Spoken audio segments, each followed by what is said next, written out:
Hey Ringside Crew. Welcome to the internationally known Dudes at Ringside podcast. And now here's your host, Joe Panther III.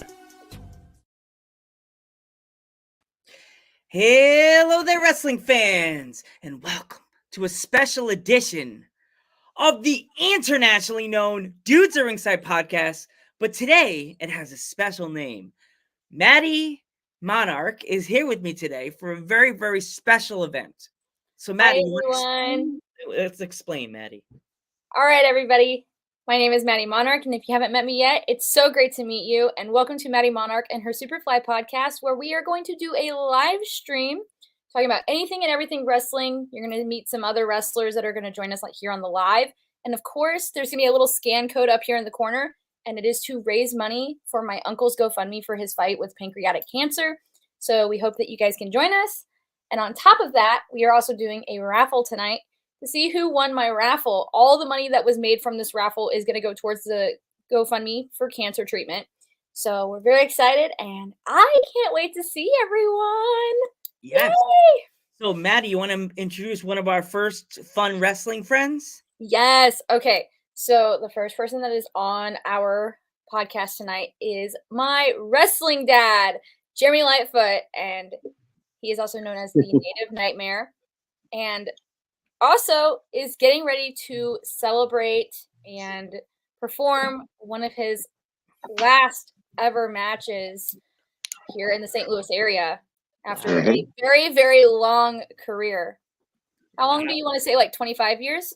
It was 26 years, or it is 26 years. I was pretty close. You were close. I'm very impressed. So you know who the opponent is for that too, right? What's that? Do you know who the opponent is for that? I do. He hasn't agreed to the match, but he has no choice. It's Angelo Grimsley, which is a member of my faction, the Warriors, and I think he's going to be a worthy enough opponent. The only time we've ever fought each other was in scramble matches or battle royals and things like that. I think a one-on-one would be pretty interesting. Awesome. Oh yeah, I think that's gonna be really interesting. So, Lightfoot, if we have any fun stories from the ring, the stage is yours, my friend. I have a lot. We got time. We're live. If people want to, it's better. Stories are, when you're on the spot, it's so much better if people just ask questions like what names you've worked with and things like that. I mean, the whole reason that we're here is for everybody to donate. So, Yeah. I mean, usually I would do stuff like that for free, but I would actually love it if somebody shows they donated. We'll answer a question that way. Okay, I get that. I think that would be much, any other time I would gladly give my knowledge and my stories for free, but this is an amazing cause and we are so close to the goal that tonight I cost money. I get that. Yeah, definitely the QR code right next to Madi. Definitely take a picture of that, scan that code and click it and go to the GoFundMe and definitely please do something, help Madi's uncle. I lost my grandmother in 2018 of breast cancer, and I can imagine how heartbroken Madi is, because I lost my grandmother and I was devastated. It's a loved one, it's a family member, and that's hard. He's fighting the good fight, but he needs needs help. It's also grounded him from his work too, because he was doing so he served 23 years in the United States Army, and then his time was also spent in the 160th Special Operations Aviation Regiment, and then he was the 101st Airborne after becoming a helicopter pilot.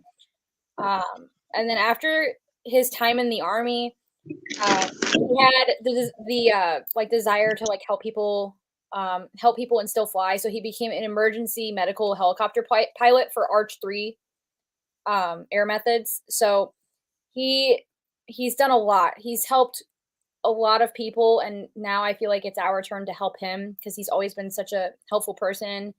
I actually just saw him over the weekend. We went to the St. Louis Battlehawks game, and he was hero of the game. So it was really cool. He got to do like a whole thing on the field, and they like did like a big announcement for it. So it was really cool. Yeah, it's nice to know that I'm doing this like that. And it's funny, and it's kind of fate that one day I was on Facebook and I saw you pop up, and I was just like, I'm gonna videotape Maddie and just talk to her and see like that. And then you told me, and I was like, I said something about the podcast and mentioned, I was like, I haven't seen you, we haven't spoken in a while. And then you mentioned this, and I was just like, I'm in. We got to do something. I want to help you out. My podcast really has a platform that most others don't. People like, you know, man, a lot of people don't have a platform like a podcast that could reach out to different parts of the globe and stuff like that. So, like, yeah, this is a really good thing. And people, please, if you can, please donate. It really helps, and would really help him a lot. Oh yeah, Yeah, really a lot. Yeah, and if you do donate, like, is it tonight, Maddie? The drawing is tonight. Yeah, we're gonna do the drawing here on live somehow. We're gonna figure it out, but yeah, we are gonna announce the winner. Should be really fun because like they're gonna get a signed autographed 8x10, a pair of butterfly wings that I have worn to multiple shows and like in ring and like things like that. And then I did have 2 buttons involved with that, and then like a bracelet. But I did just get some newer buttons. They're pretty neat. They're pretty cool. So we might, if we get like another person in the drawing, like if we draw somebody like a special drawing winner, we'll give them one of those buttons just to keep it special for them. So yeah, that's you know what?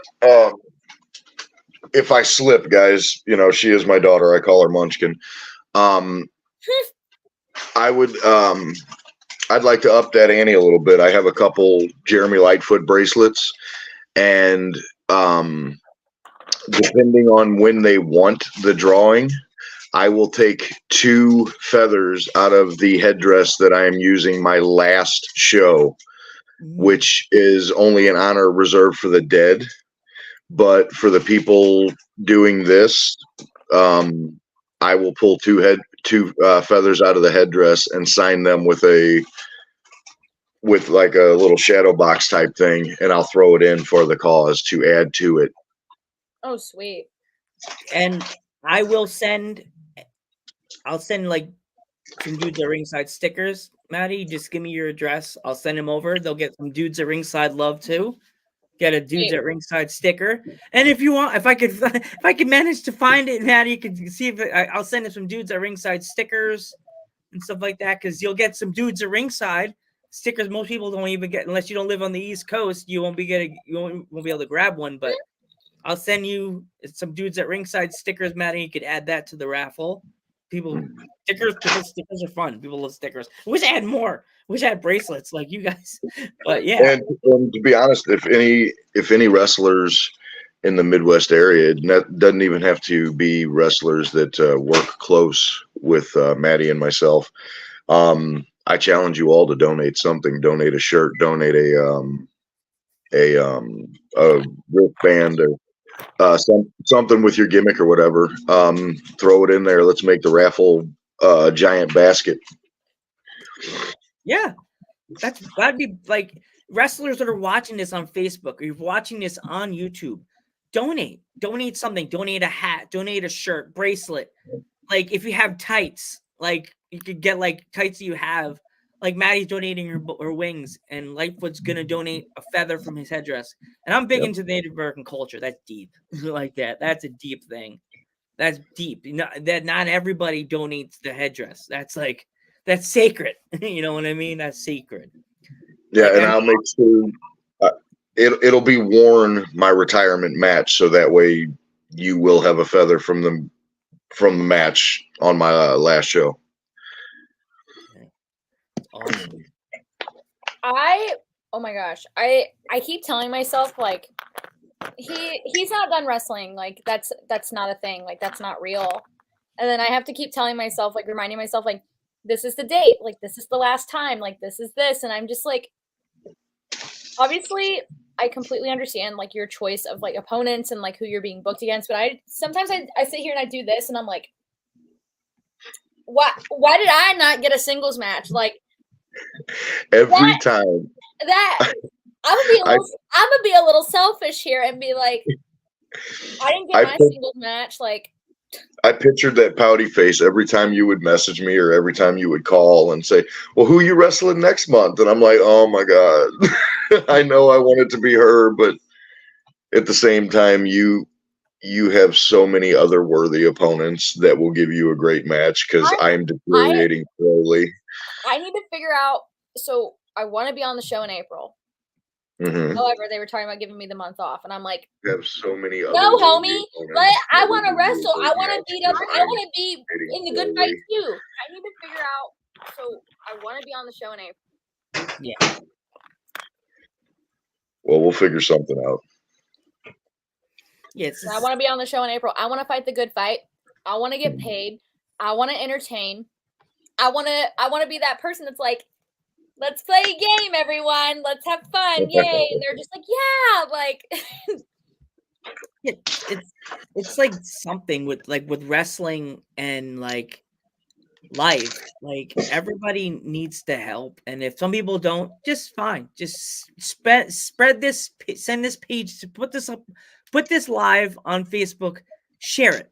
So other people see it. And if you can't donate, somebody else that you know would probably be able to donate. Yeah. As y'all can see, I'm like doing the thing over here, and I'm like, I know I'm like in between. Yeah. And we already got one. I can see on my end. Got a little heart on Facebook. Someone hearted that. I think that was Maddie's brother, my son Austin Lightfoot. Yeah. I embarrassed him. Let's put it like this. Austin, if you want to join the live stream, let us know, because I will send you the link, and we can have a full-blown argument like siblings on this podcast. But I'm gonna tell him right now, I embarrassed him to no end. I felt really bad because this was me. It was a me and dad moment. Okay, so there was a show that we were on for a battle royal. Let's do it. And I wanted to get out of there a long time ago. Like I wanted to be out. Like, I wanted to eat. I wanted to go to sleep. I wanted to go to the bathroom. Like, I wanted to be done. Okay? I had been in there way too long for I overstayed my welcome. And I decided to get, a little too confident for my britches and was like, I'm going to go hit my dad. Oh, my God. I know this story. He took his arm, lifted me up, overshot me, and I flew out of the ring. Like, I just straight on the floor. I felt so bad. In front of Austin's friends, mind you. And I'm just like, I bet he's back there like, my sister just landed on my friends. Like, Miss Ma'am just landed on my friends. And he said, let's do this. I guess he's got to get the link now, Maddie. I'm sending it to him. There we go. Yeah, he's away at college right now. For anybody, tell him to send a YouTube to all his friends so they could all watch and come into the chat. For anybody that is watching in Carbondale, Illinois, that's where Austin is in college right now at the wonderful Southern Illinois University of Carbondale. There's a Carbondale out here in Pennsylvania. There's a Carbondale, Pennsylvania. I love that. It's all when people say, "Yeah, well, I live in Springfield." It's like, okay, there's 7 of them. Which one? There's a Yeah, Springfield. There's one in Pennsylvania that I know of too. We have one in Missouri as well as one in Illinois. You're gonna laugh. There's a Jersey Shore. There's a Jersey Shore, Pennsylvania. Also, I didn't know that. Going near State College, Pennsylvania. There is a fun fact. There's a Jersey Shore, and it's just a lake. They just Hey, have a lake. a shore is a shore. Yeah, it's still a shore. Sure. Sure. So even though like you're not gonna be wrestling after May, are you like still gonna be like part of like John Holt Yo somehow? Like, is there like Yeah. like, I'm doing, what's the plan? Like, are you gonna be totally done with wrestling? Like, you're just not gonna be there, or is it like you're gonna do something that is not a wrestler? Like, you're a commentator, or like I'm gonna take a couple months off just for the simple fact wrestling is like any other type of addiction out there. So once I'm done, I want to be away from wrestling for a couple months because that's like dangling a donut in front of a fat kid on a diet. Yeah. But when I'm ready, and when I'm ready and I can handle the fact that I'm not part of the show and that my body just can't physically do it anymore, then I may do special guest commentary. I may do a special guest referee spot every now and then, but for the most part, I will be in the locker room supporting people behind the scenes, agenting matches and things of that nature. yeah, I was kind of like wondering about that because I was like, what is he gonna like? Because my thing is like when I think about not being in the business at all, it really gets, I don't know, I get this weird, funny little feeling inside, like, what am I gonna do with my time? Because like it's quite literally like taken over my life, and it's all I ever talk about. I literally like go to like family events and they'll ask me about wrestling, and I'll go like on a 20-30 minute tangent about like everything that I've been doing, and it's like I can't imagine like one day not talking about it or like doing anything with it. So I'll always be part of it. I just physically, I'm not going to be in there. Like, no, I'm out of chips. I really need some chips. it's like Austin, you might want to put that angle up a lot higher, bud. We're looking up your nose. You guys got to bear in mind Austin's the tallest in the family. Hold on, I'm moving my camera right now so I can get into I'm going in my private lounge right now so I can talk to you guys. It's the private zone. The private zone. The private lounge. Stay What, you don't want dressed in the your private normies lounge. to meet your family? Are we that embarrassing? He's lucky. He actually doesn't have a roommate. He's got that whole dorm room to himself. Oh man, you got the lucky room, man. Most kids dream to have their own room in college. I used You to know like what? cry. I'm gonna talk about college a little bit. I went to college right around the time that like COVID started, and I did like I want to say like I finished a whole year, but I never stayed at the dorms because they would constantly like they would have people around the school. They're like, you want to be on campus living, blah blah blah blah. Like it's super affordable, and it's like, no, it's not. Like I can't pay that.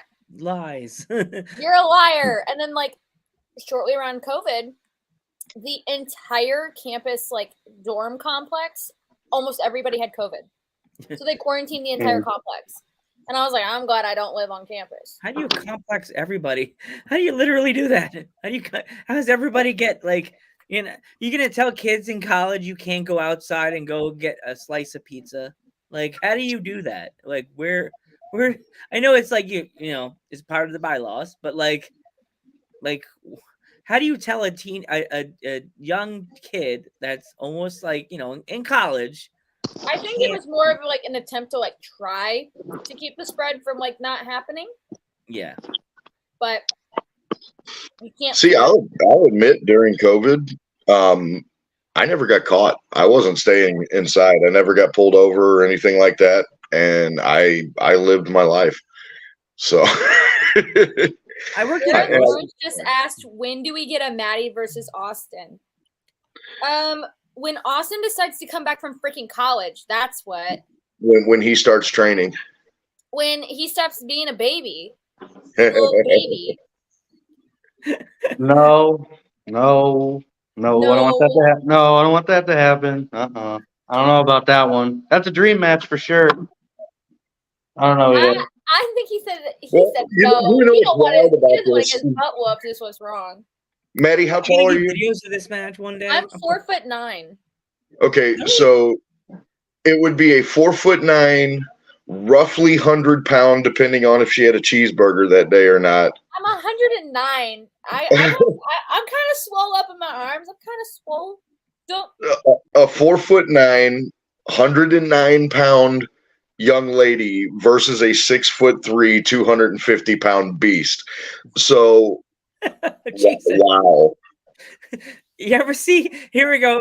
Just imagine this: a giant guy with long hair, and she's just looking down at you, going, "Why?" Just That's the differential between my kids. One is under my shoulder, and one is like a foot over my shoulder. I think it's wild. Maddie's entire face will be in his palm as she's swinging wildly. He can fit my entire head in his hand, so I know he'll cover her forehead. She'll be like 90s nerd trying to swing as the jock has just the face. I've done that so many times. It's ridiculous. Like I sat there and just You just kick your leg. There we go. There we go. he's been sitting on the camera for the last 10 minutes. I can't set up a camera.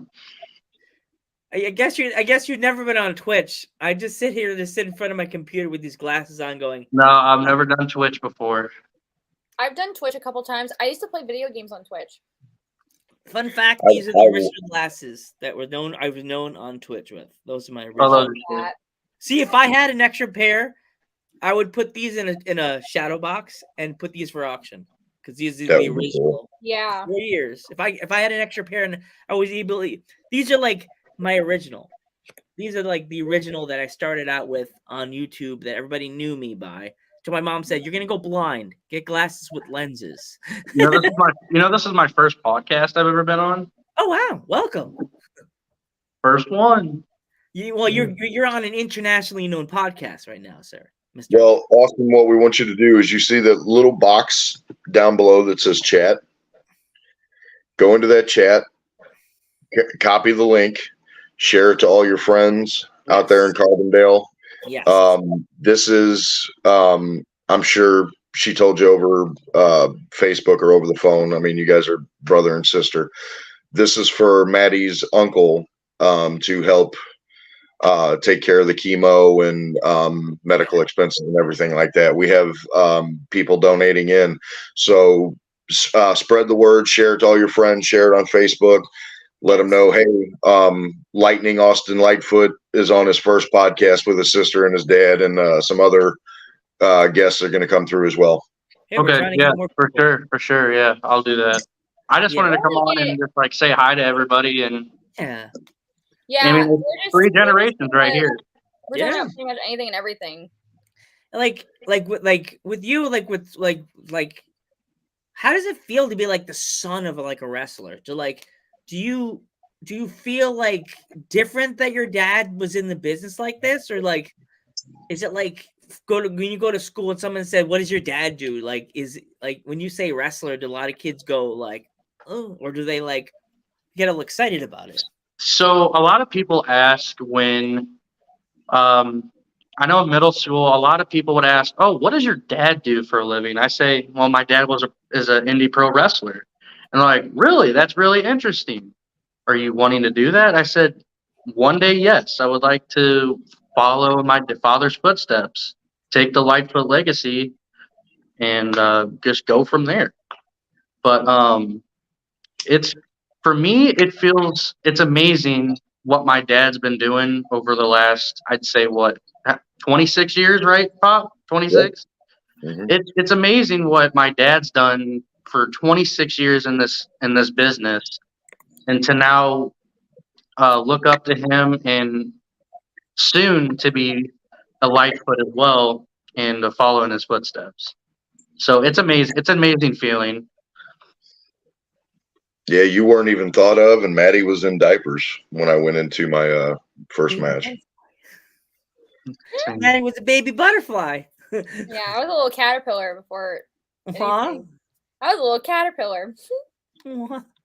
All I can see is look the before a baby picture of a T-shirt you could have before the wings, and just have a picture of your face on the front of a caterpillar. That'll be baby Maddie. Nah, they were both cute babies. Yeah. Oh my god! Before, you know how they do WWE does those posters, and they had like the old school picture, and just have a caterpillar before picture of Maddie, and she's just a caterpillar. I used to love those trivia nights where they would do the elementary school picture of what wrestler is this. That was always pretty interesting. What was the thing I saw? It was funny. It was on Instagram. They were like before WrestleMania, so they had all the pictures of them when they were younger. So they had like Cody versus Roman, and it was like Roman before he had the shield tattoo on his chest, and he had the long stringy like hair, and then Cody was all like that. I was like, oh god, baby Cody. Oh my gosh, I feel like I just started thinking about this. So like Austin's standpoint on like talking about his dad was so much different than mine because of our past. It depends on like who I talk to, because they're like, what does your dad do for a living? I'm like, well, this dad owns and runs a bar and a business. And then I have this dad who's a professional wrestler. And they're like, girly pop, what? And I was like, yeah, like he's a wrestler. And like they get shocked by either one because they're like,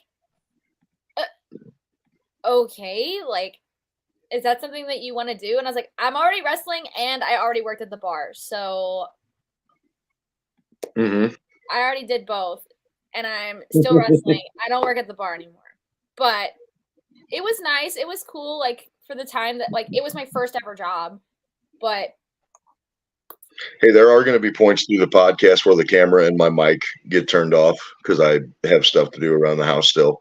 But I will let you guys know ahead of time, and then I'll just pop back in. You know, it'll just I've been show sending the StreamYard link to other people too. I would love to have Quest and Anthony on here because they're like our newest recruits for CHWA.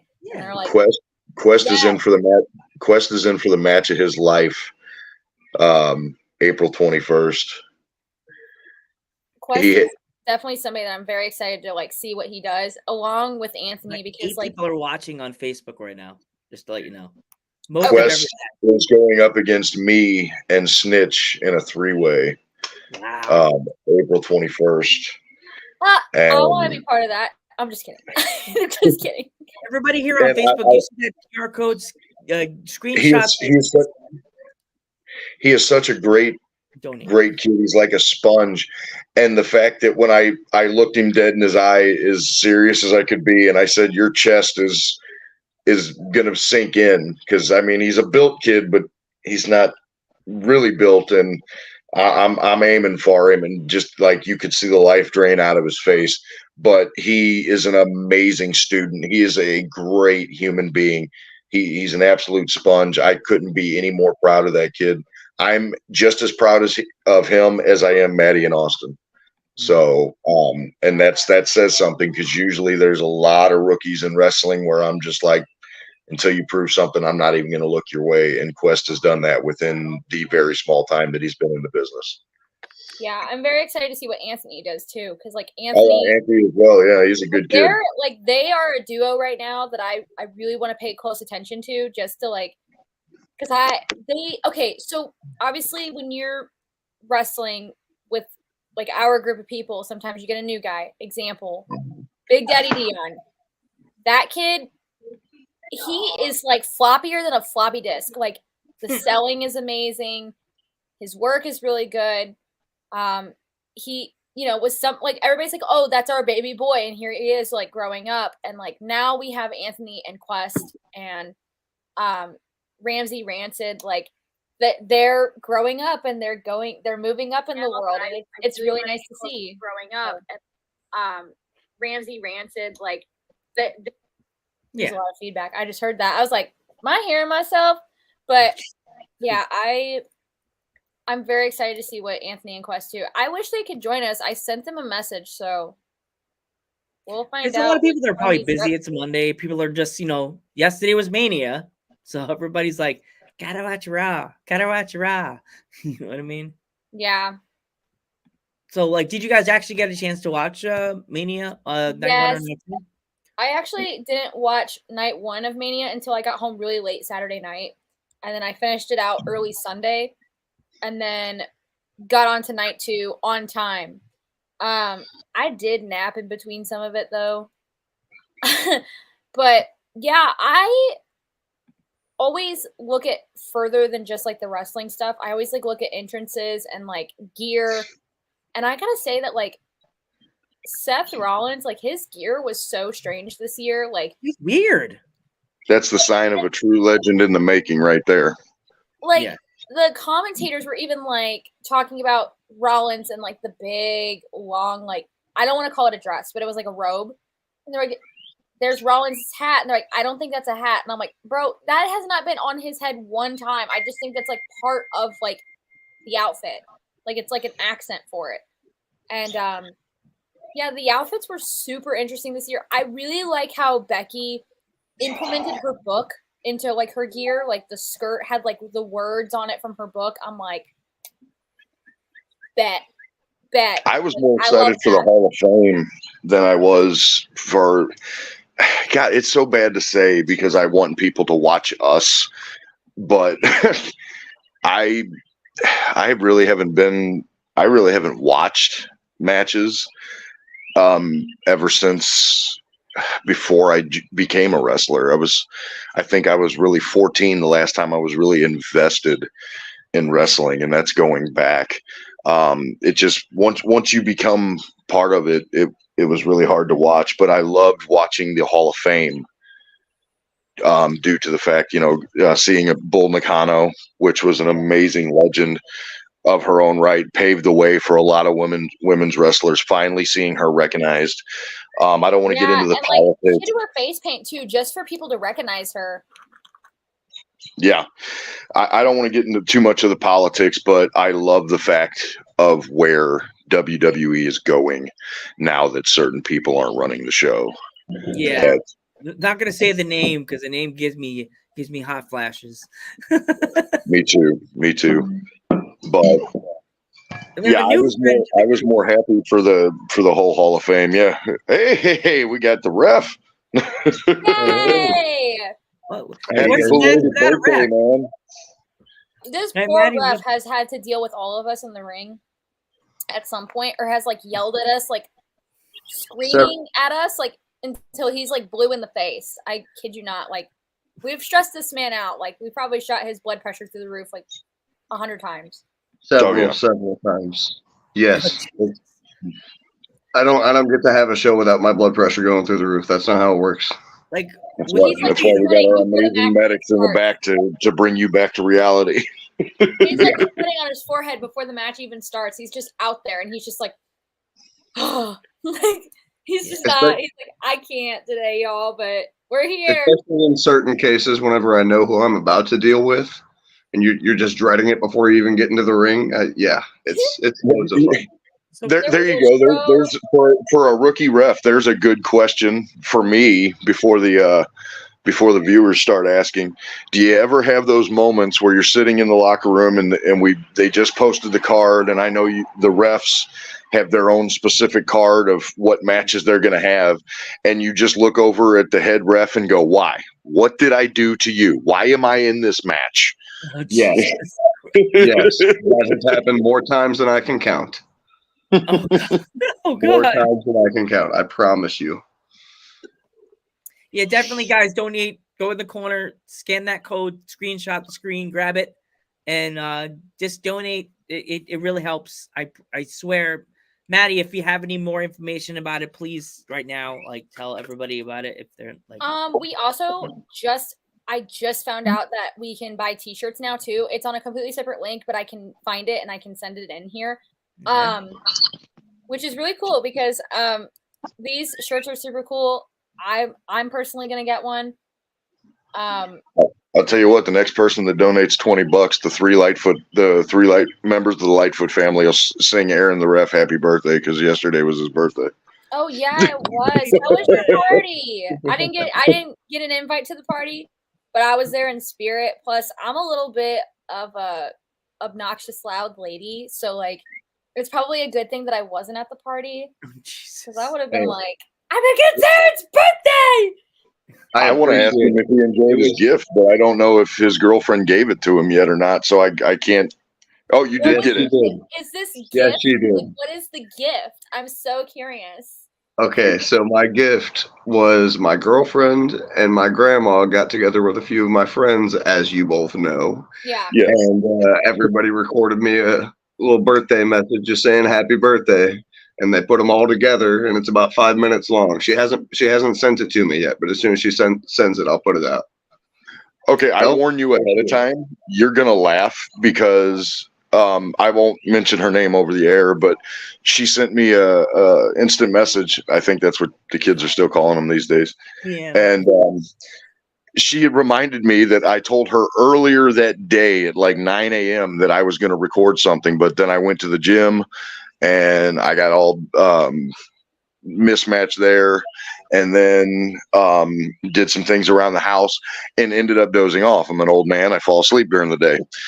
And I woke up and she was as sweet as can be. She was like, just to let you know, Mr. Lightfoot, you haven't sent what you said you were going to send yet. And I'm like, oh my God. And it's 9 o'clock at night. My hair was a mess. I haven't shaved. And I just held the phone up and I'm like, hey man, happy birthday. Yeah, no. I look like complete hell for that video. No, I appreciate the fact that all you guys, it was so cool to see that there were so many people that were willing to just take a second, hold their phone up. Ready to go. Uh-oh. We lost it. Got whacked. He disappeared like a magic trick, like, just like, bye. He's back though. We're good. But yeah, I think I was laying in bed and I was like, all right, we have to do a happy birthday message. And I failed to tell him about this. So I had to like tell him about it. And he's like, oh, okay. And we're just like laying in bed. We're like, good morning. Happy birthday. Like fresh out of the bed. Like, oh my goch, it was so funny. It was awesome. Like laying down in bed, like just chilling, like, hey, happy birthday. Like, the moral of this story is the Lightfoot family likes to do things after they've woke up. I have to like gather my thoughts because like I have people call me and they're like, are you sleeping? And I will lie to you and be like, no. And you'll tell me something that's going on that day. And I'm like, okay, yeah, that's cool. And then like the day will go on and they're like, dude, really? And I'm like, what? And they're like, I told you about this thing that's going on. And I was like, were you talking to me while I was sleeping? And they're like, yes. And I was like, 20 years ago, I would be awake, but I don't know, man. Sleep is just, it's so good. I love sleep. But all the three Lightfoots are on here. Like, sleeping throughout the week is garbage for me, but like sleeping on the weekends is a beautiful thing. You feel like you've completely rejuvenated yourself, but then it goes away really fast and you're like, homie, this ain't it. You had a question, Aaron, I take it? Yeah, while the three of you guys are on here, and as far as so much talk about royal wrestling families, what's your guys' favorite wrestling family? Mine would have to be the Ortons, because I was part of training Randy. I love the Wyatts, honestly, like that. Okay, so when I really, like, I've been on this podcast before, and, like, Joe and I have talked about it, like, where he was like, so, like, when did you start watching wrestling? Like, were you ever into wrestling as a kid? And I wasn't. Like, I was a teenager. So, like, when I started watching WWE, the Wyatt family was, like, the first, like, big group of people that I ever saw. And I loved the music and the eeriness, and, like, they've stuck with me, like, this entire time. And then I honestly, like, they're like top tier for me. That's just, I don't know. You said the Ortons, and I'm like, no.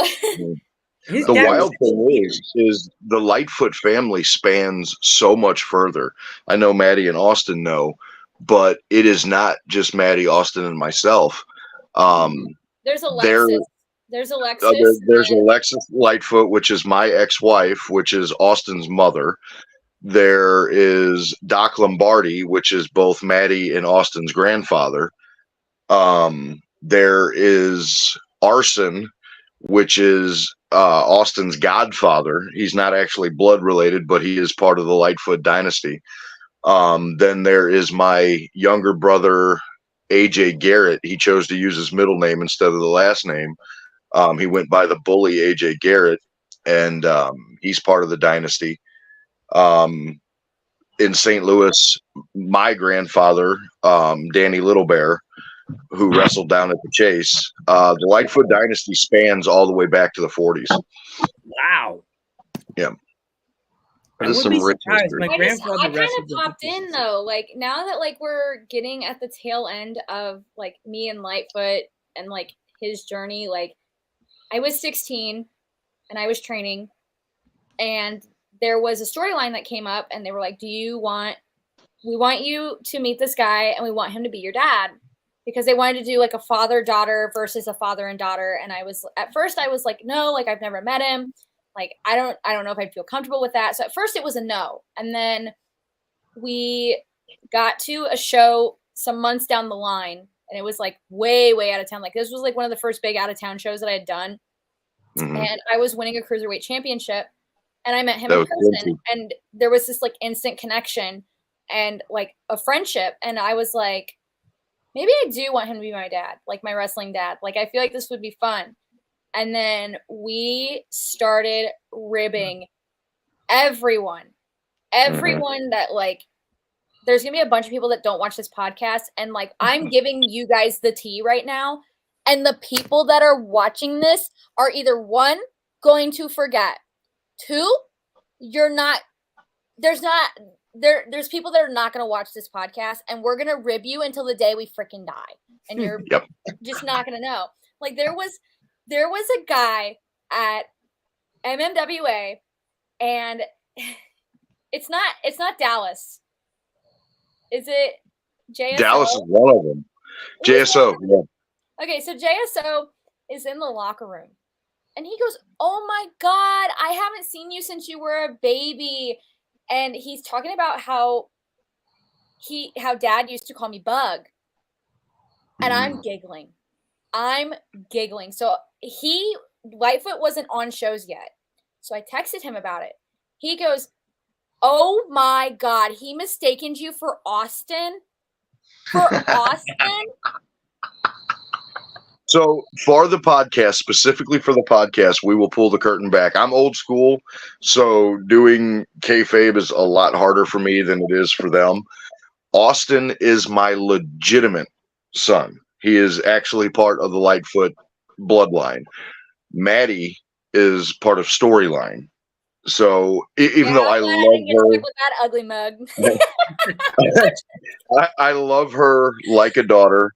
And there is numerous times throughout the month she will call me, and when she needs fatherly advice. We have actually become a father and daughter team, because I love her like a daughter. I will always be there for her, but she is not part of the Lightfoot bloodline. But to me, she will always be a Lightfoot till the day I die, and that will be part of her. I did. And I had the decision in 2022 because I had a name change from Maddie Exodus to Maddie Monarch, and there was a decision, like there was an option like left out. Like you could be Maddie Lightfoot, and I was like a part of me really wanted to take it, but then this other part of me was like, you're going through like an identity crisis, like you really should like do something for yourself. So I was like, okay, like we'll just be Maddie Monarch.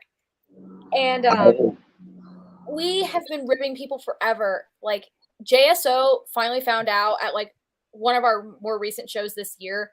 Like we just kept going with it, and he was so sold that like he saw me as a child and was like, "Oh my God, I remember hanging out with you when you were little and you were in diapers." And like we're laughing. Me and Lightfoot's on the show now. He's part of the locker room. And he's laughing.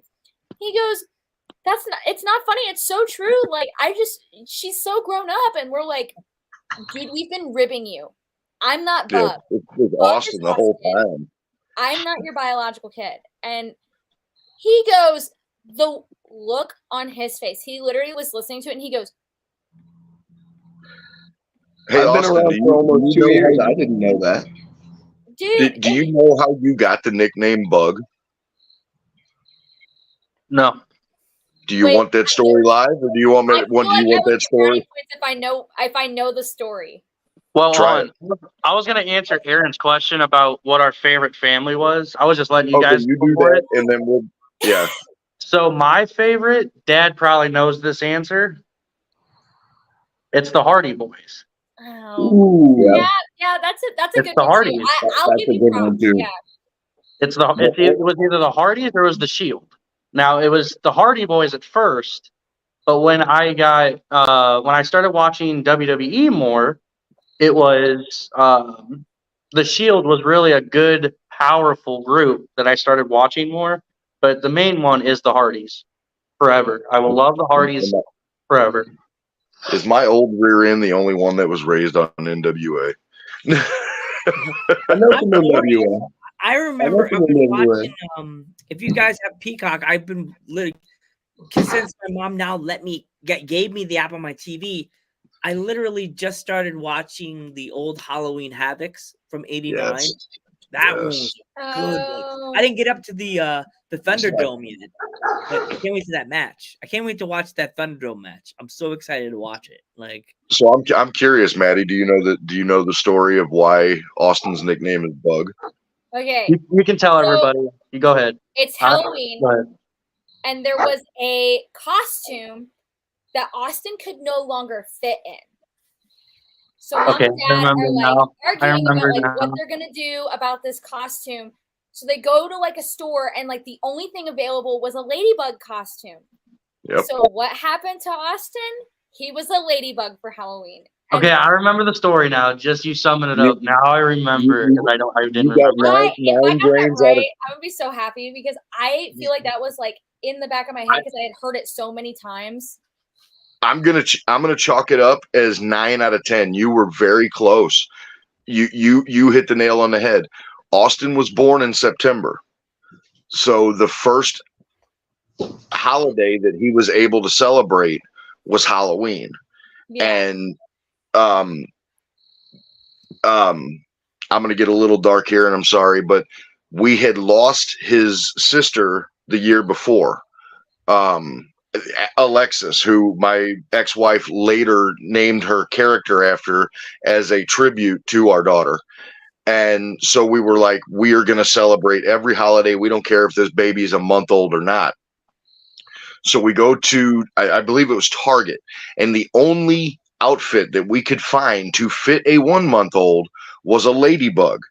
And I know that today is cancel culture and everything else, but in 2004, I was like, okay, my son is not going to be a ladybug. And we sat there and we argued. And finally I was like, okay, I want him to do Halloween. There are male ladybugs.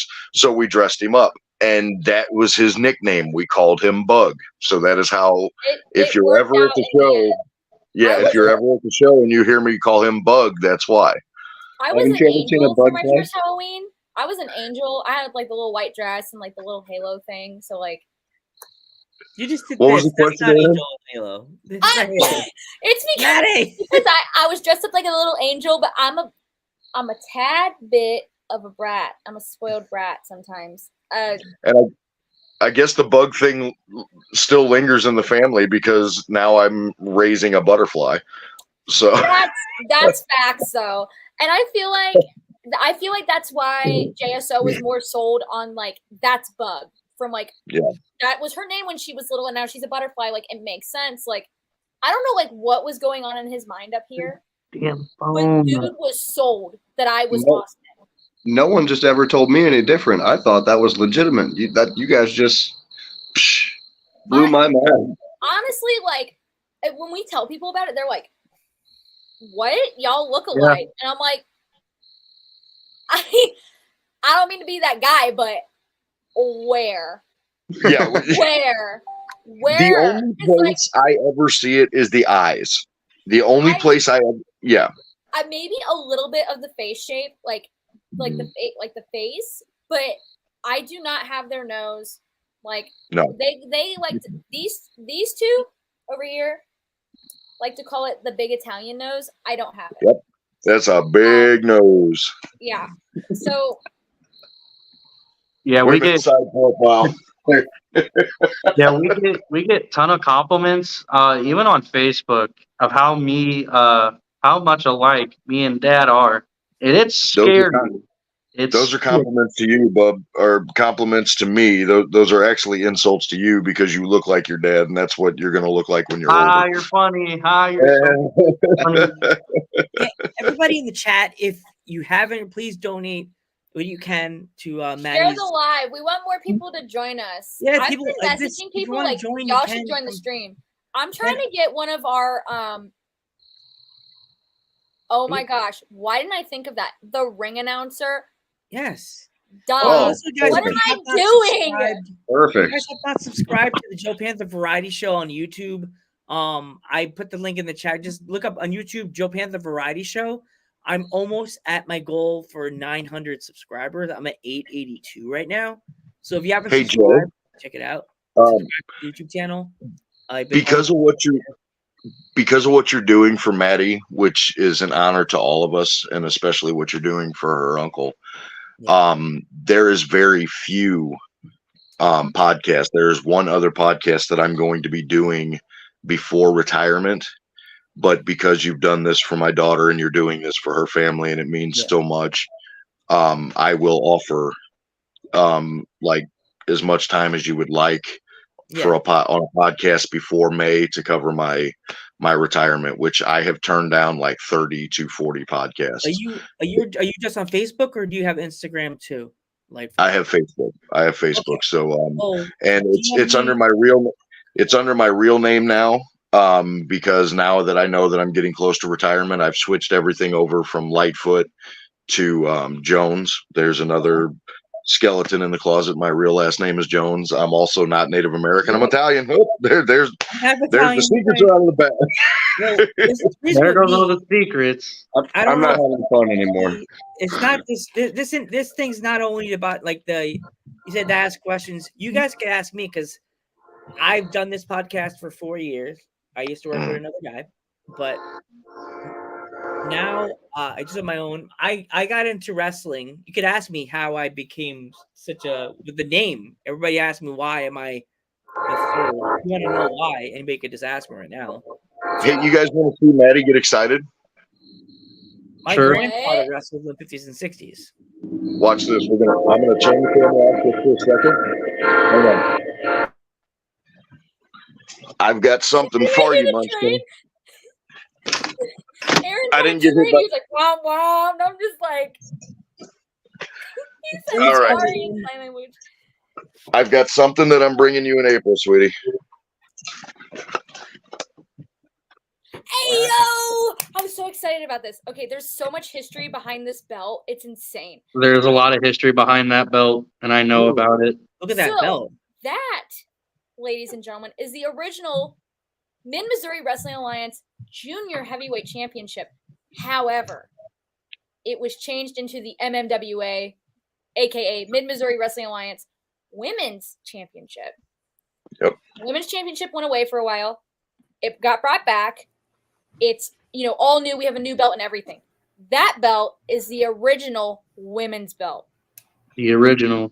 I'm so ecstatic that I'm going to have a piece of history for the athletic club, the South Broadway Athletic Club in St. Louis.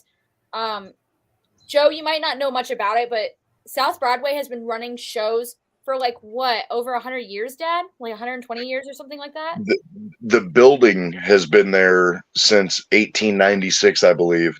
Wow. And it has been the athletic center since 1896. MMWA was for the newer viewers to give you an idea what they are. MMWA was the NXT for the NWA, the National Wrestling Alliance. They were the St. Louis branch. So anytime if you ever hear Jim Cornette mention mud shows or dark shows. Anytime guys like Dusty Rhodes, Ric Flair, the Road Warriors, anytime they came through St. Louis, they worked for MMWA to hone their skills more in front of crowds and things like that. MMWA has been running since 1971 and is the creme de la creme of St. Louis wrestling. Yes, it is. We actually have a question about that belt. I Go remember ahead. that belt. Didn't Lacey hold that belt as well? Does anybody know? She did. Yes. Yes. As a matter of fact, there's a website, something database it covers Cage match. Cage match all has a lot of stuff. Yeah, it has all the title holders and everything. My ex-wife retired this belt as the ladies champion.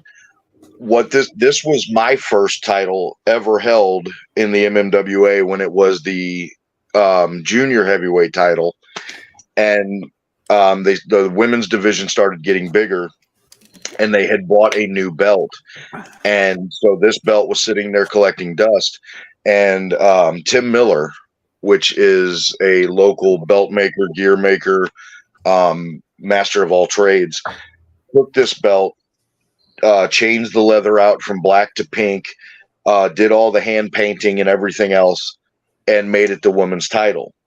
So not only did I hold this title, but my wife at the time went on to hold this title.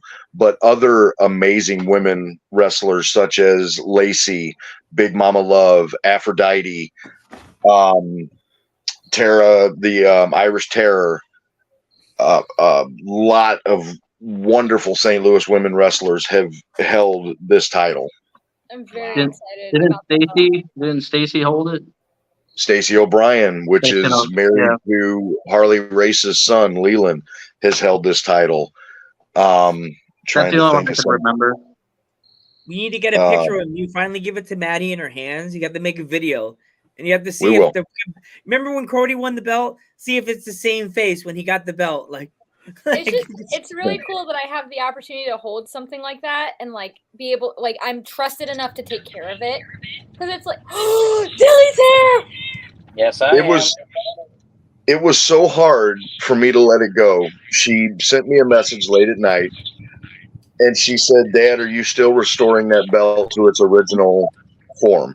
Because I was going to restore it back to the junior heavyweight title. And at first I said, yes, no way in hell, I'm not letting it go. And then I thought about it, and she deserves it. She's still carrying the legacy. So I haven't done anything with it. So I'm going to give it to her. It'll mean a lot more to her than it does me. I still very much want to do. There is something on my bucket list that I want to do. We have a show. All these guys in here know what it's called. It's called John Holt Yo. We do a big show. It's like our WrestleMania, pretty much, but it's dedicated to a very, very special person. Somebody that I wish that I got to meet in my lifetime. Unfortunately, I didn't get to. But we do this big show every year, and I would love to do a Lightfoot tribute, gear for it. It's on my bucket list. I think it'd be such a cool wardrobe change from everything else I've done. So can't wait to try that out. I'll walk you to the ring for sure. I'll come out of retirement for that. I actually found a gear set that I want. Finances are really, really tight right now, but I saw it and I was like, this could be the Lightfoot gear that I'm just like, right there. All right, I have a job for you. And Maddie, I have a job for you. Austin, I have a job for you. Matter of fact, everybody that's in this room, because my memory is as long as my pinky, and I PG'd that for this. I usually say something else. Please message me and remind me to put this belt in my bag so that I can give it to her, because I was supposed to give it to her last month, and I got there and her face was lit up and she's, "Dad," and I'm like, I left it at home. I felt so bad. I'll remind you. Yeah. I'll shoot you a message too. Let's see. He said, John Holt Yo is one of the best shows every year in the area. Go out and support these girls and guys. It's definitely a show you don't want to miss. Amen. John Amen. has actually been a part of these shows, and he's speaking from experience. Like, I've actually only been to 9 I'm out of still 10. here. The first year I didn't get to go. I fought tooth and nail to go to that one. Or no, I'm sorry. I tried to go year number 2, so I've only been to 8 out of I was 10. gonna say this. Like, there's been 9 of them. This year will be 10. Yeah, I've technically this year will be number 8. So, and I'm gonna be there. I don't care what it is. I don't care if I'm sick. I don't care if I got a broken leg. Knock on wood. But like, I'm gonna be Speaking there. of John Holt, Dilly, when is the top 15 for 2023 coming out? Yeah, that's a good question. He's on the spot. I would love to know that. Big time. I would love to know that myself, because quite honestly, like, I have the top 15. I have it all in order. It's just gathering footage, because that's honestly the hardest part, is getting all the footage after I record everything, like record all the narration. Like, I've got the script all done. It's literally just sitting down and going, okay, I need the footage, and I need to sit down and actually pull it all together. But For the fans whole watching video. that don't know, is every year CHWA does a video at the end of the year, and this is one thing that every wrestler, every ref, every manager, booker, we strive. Not only do we strive to make John Holt the biggest show ever, it is the equivalent of our WrestleMania, but we also bust our rear ends to make that top 15, and we do some of the craziest spots and bumps and everything else. And I will admit, there's a lot of guys in the locker room when they don't make it and they're like, dude, I fell off a building and went through a car windshield and I didn't make the top 15. This better be a good list. So But like, it's also crazy because of what top 15 last year. Yeah, like, it's also crazy because you got to think about what is going to be worthy of it. Isn't just going to be that moment of, yeah, this guy fell and he got, like, it was super death. Like, it could have been death-defying. It could have been life-risking. But there's also things that are just emotionally hit harder. Or, like, there's people who, here's a person who has been with this guy all year and he turned on him at John Holt or something.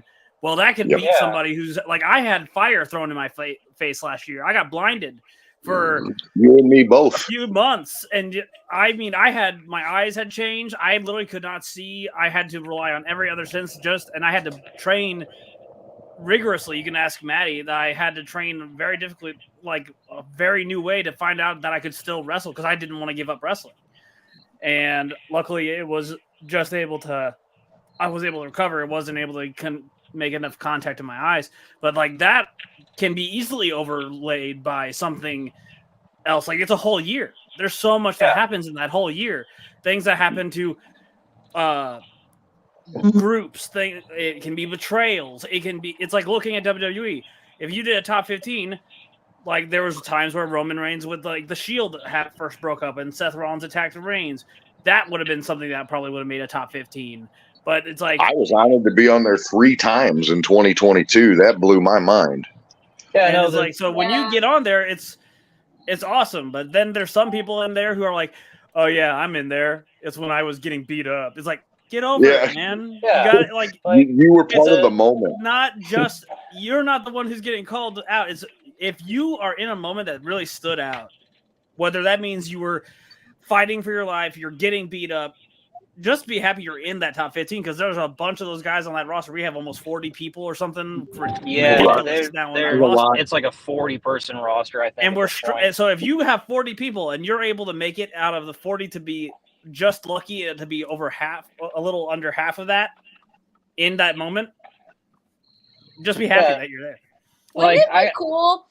Oh, I'm sorry. I didn't mean to cut somebody off. Wouldn't it be cool if we could figure out how to get Joe Panther to John Holt this year?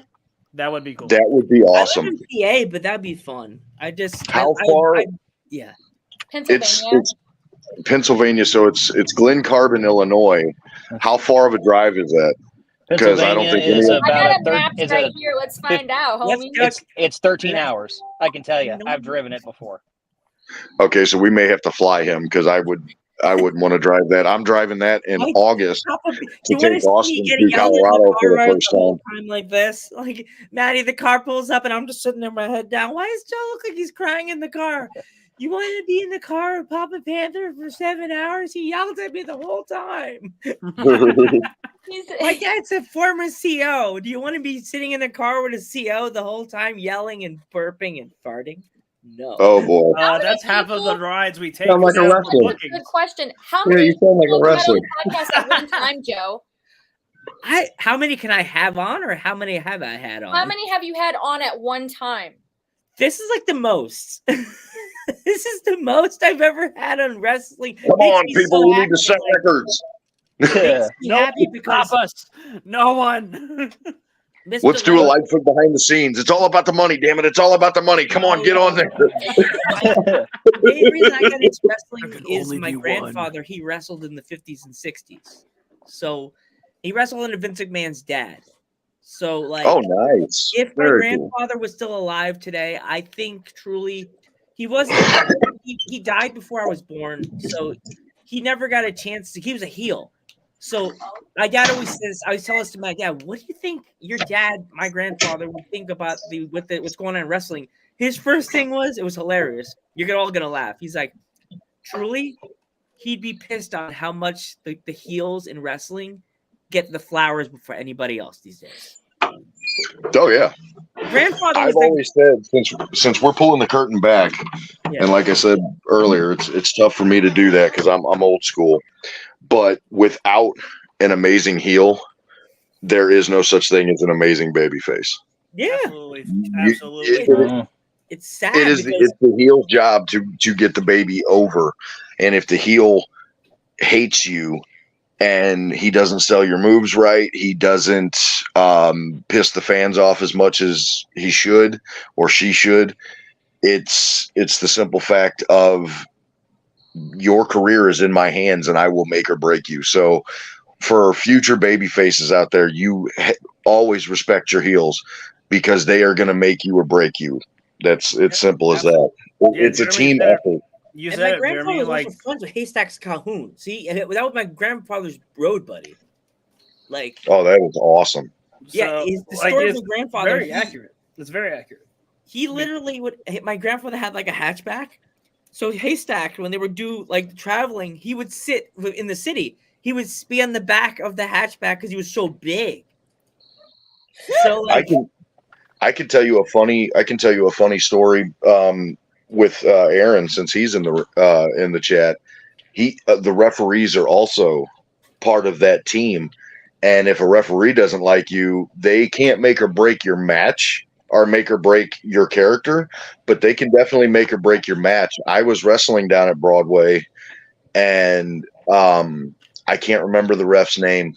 For the life of me, I can't remember his name. It wasn't Bobby Patton and it wasn't Jim Harris, but Jay King?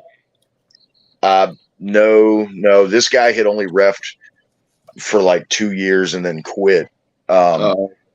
But I had said something smart aleck to him in the locker room because he had simply asked what the finish was, and I said the Lightfoot driver.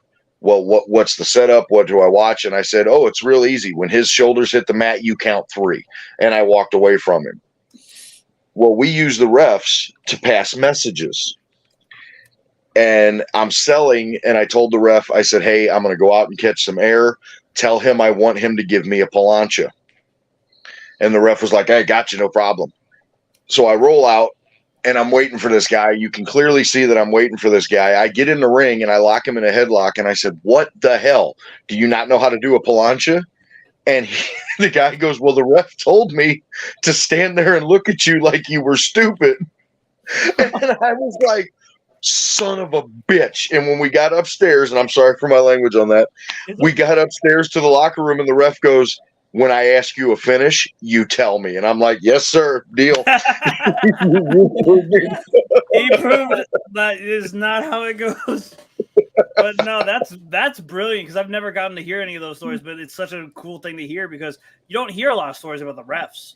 Like, and I think that's ridiculous. You should hear so many more stories from referees. That's exactly why I did the podcast, was because like ring announcer Dilly, and then we have our ref Aaron. Like Which way it's is the really bell? cool to get a We're variety the Brady going. Bunch. I think there's something to be learned there, and maybe don't try to bite your ref, I Elrod. didn't bite you though. And I didn't even nod you at know you. what? I just stared Hold at you on. and you said, please don't bite, so I backed away. Listen, All right, I know all that right. I did a redemption arc last year. I had a redemption, okay? But at least Aaron didn't go through what ring announcer Dilly went through, and he has a permanent scar on his forehead thanks to me. Because I decided that, I was so tired of having people tell me what to do, and I'm going to be this, I'm in my villain era, and I decided to bust him open. Hey, I can let's tell you guys since let's he's put it passed, where I like this one. What Brittany I- said, I don't Aaron. like- What Brittany said. Wait, what did Dilly say? I didn't hear him. I was gonna say is like let's be all fair. While it was in the moment, it was justified for me not for opening my mouth when I shouldn't have. Yeah, don't call me the B word. He waited until my back was turned and he said, "What a bunch of," and then you learned your lesson. Yeah. You learned your lesson. Don't mess with the Uh, butterfly. Since he's Yeah. now passed, I can tell you guys a really cool Kamala story if you'd like. Ooh, All right, I would love to Okay, do that. let's hear this. Okay, so at the time I was a indulgent of tobacco products. I'm no longer that. I've even gave up vape for guys that are in the room that didn't know that now. I don't vape either. So for the first couple weeks I was shaking. So we're in Iowa and we've got Kamala, the Ugandan giant, booked. And intimidating guy, James Harris, 6'9", 400 pounds, huge. And you couldn't smoke in the hall, but you could smoke in the locker room. And so I put a cigarette in my mouth and I start to light up, and one of the other wrestlers slaps the cigarette out of my mouth. And he goes, "You need to ask the veteran of the locker room if you can have a cigarette." Totally forgetting that this mammoth of a man is sitting next to me. And totally forgetting that this man had Oh, not in the middle of the story. No. No, he been froze. read and was in diapers. I turned to the guy that I knew as the veteran and said, "Hey, bro, I don't know why I have to ask you. I did this last month, but can I have a cigarette?" And he was like, "I don't care." So I start to light up again, and the wrestler slaps the other cigarette out of my hand, and he goes, "Him," and he points, and I turn. There's Kamala in full face paint glaring at me, because not only have I insulted him by not calling him the locker room veteran, I'm also insulting him by not asking if I could have a cigarette in the locker room. And so I take a deep gulp, because like I said, this man's 6'9", 400 pounds, and he's huge. And Mr. Kamala, sir, I've been a fan since 87. And I really need a cigarette before my match. Would it be okay if I had one? And he goes, "No." And I'm like, "Oh, okay." And I put my head down and I'm defeated. He goes, "Unless you give me one." I ran to everybody in that locker room and I'm like, "You Ugandan giant just bummed a cigarette off me. This is the coolest day ever." Kamala, come on. I would have tapped my belly for That is that. awesome. I don't even Side smoke. story, Harsh looked at me and he goes, "Big deal. He's already taken a pack and a half away from me. He's a mooch." Dilly is. That sounds I don't know where Dilly is on your He's in guys' a store. screens, but he's at the very bottom for me. Yeah, he's at the bottom. Dilly It's on the is, same layout as Dilly everybody. is doing Dilly things and getting Dilly snacks. What are you getting? Dilly is doing what he has Groceries to for do my to- household because my mother can't do it. I was about to say he's doing it for the family. He knows he can't do. He has to do all the running for his house. I do have a question for Joe, though. He hasn't talked very much since we've been on here. We're sorry, Joe. No, it's good. I love this. I'm always the chatter and I'm always asking the questions, but like I'm just so happy that me and Maddie just one day FaceTimed each other on Instagram, YouTube, me on Facebook. We Facebook The video things with chatted the each calls. other, Facebook video chatted each other, and I said I'm going to try to just talk to Maddie because I haven't spoken to her since last year. That one time I I invited her on, and she was so amped. She was like, "Oh my god, I've never been on a podcast." Blah blah blah. And I just decided one day I'm gonna like see how she's doing, and I was just like, and she started telling me there was everything that's going on, and I was like, let's do a podcast about it. And she was like, oh my god, really? Really? You want to do that? You want to do that? And I was like, yes. She became my wrestling friend. Like, I This is truly so awesome. think that's so cool. Evan, holy crap! Oh my God! What? Hey, welcome, Evan. Evan's here. Evan Jalistico, everybody. This is like Awesome. he's became Oh, one of my nobody. favorite people like at shows. Like if I don't know who to talk to, I'm running to that man and I'm gonna sit with him and be like, hi, I'm the tiny shadow that's going to follow you and harass you and talk to you about God knows what. So like our conversations, like we'll text at like 1 o'clock in the morning and then like the next day at like 9 a.m. or something. But like we randomly became friends and I'm just like, I really like Evan. Like if somebody had to ask me like who is like one of your favorite people from Anarchy, I would say Evan Jalistico, because like the man likes to talk to me. Everybody else y'all. It's true. She literally tells me every day if we bring up Anarchy, she's like, I can't wait to see Evan again. I love Evan. I was so upset because he had to leave the last show early, and I was like, I know, you looked upset. I was like, You're what, is he going not home? staying? He goes, no, he can only be here an hour. And I was like, oh, now I'm upset. Is it YouTube? Why not me? Yeah. Unfortunately, this is why I had to leave early. Oh, congratulations. Thank you. That's awesome. It's terrifying. It's quite frankly, it's terrifying. First? Yes. The fact that he's still alive after a month is probably the greatest thing I've ever done in my life. Yes, please. Yeah, Yes, it's very You will terrifying love at first. every step of it. You will love every step of it. Love that. Thank you for subscribing. Please send it to You're never going to sleep again, but you will love every step of it. So you'll get some sleep right around there, like 10 years old. Woken up. That is so awesome. Joe, do you have any kids? That's an interesting question for you. Do you have kids? No, I don't have any kids, but you're gonna say probably that being the 40-year-old podcaster, all the interviews I've done over the years with the younger wrestlers, I feel like all the younger wrestlers are like either my kid, like friends. Not like friends, but like I feel like a bond with them. Hey, Like I have to take a phone call, so I'm going to mute my mic and camera real quick. Okay. No problem, Mr. Lightfoot. And I feel like either they're like kids to me because like your guys are all younger than me, or like I feel like I'm like the big brother with you guys. Because as soon as you told me, Maddie, what's going on with your uncle, please donate again. There's the QR code all the way in the corner on the other side of Maddie. I had to do something, and that's when I told you, let's do a podcast about it. That's how much I'm taken in. I'm like I'm involved now. I know there's something that I could, even though like I could help out with my platform, the internationally known podcast that I've spoken to people from halfway across the world, France, England, Scotland, Portugal, Pennsylvania, New York, Jersey, Connecticut, the Carolinas. Like I've interviewed people from all over the world, and like California. Oh my gosh, there's so many places, and there's places that wrestlers that don't know about the podcast. That Maddie, you're in your corner, like, and now this is like now the podcast is on my channel, and I'm trying to get subscribers. So if you guys are not subscribed yet to the Joe Panther Variety Show, please subscribe. I'm almost at 900 subscribers. I'm at 993 right now.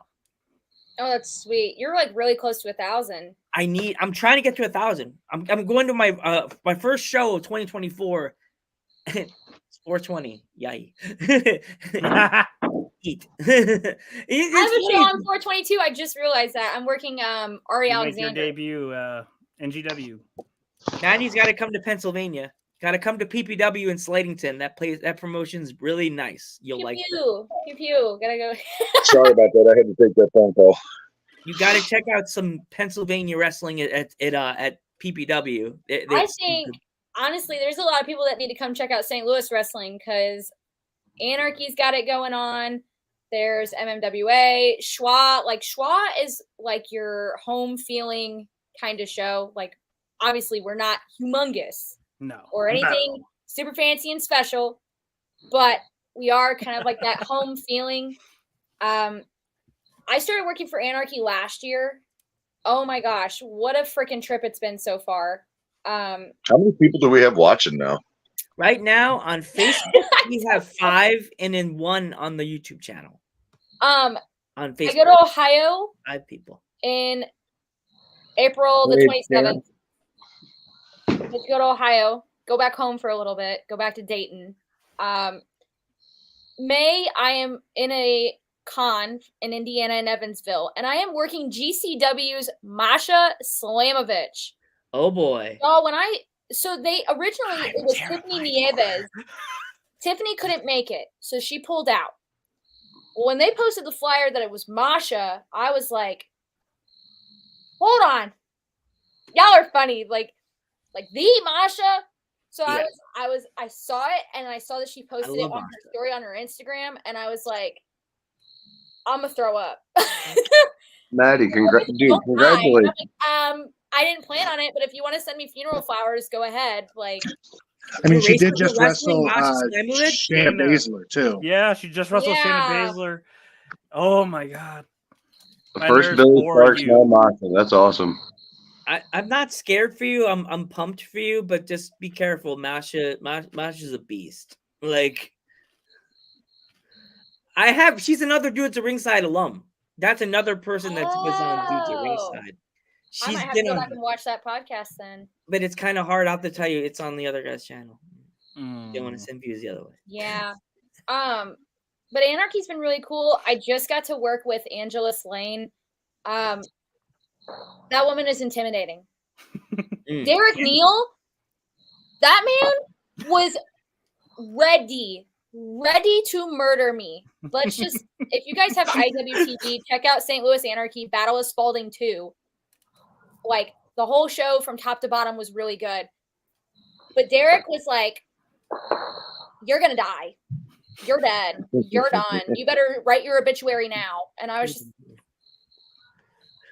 he put me almost, he was like, straight, I thought I was going to go through the ring. And then he stomped on me. He's like, for extra measures, you know. Yeah. That man, I feel like the next time I see him, literally wanted to step on you like you were a bug. You're alive. You're alive. But you won, right?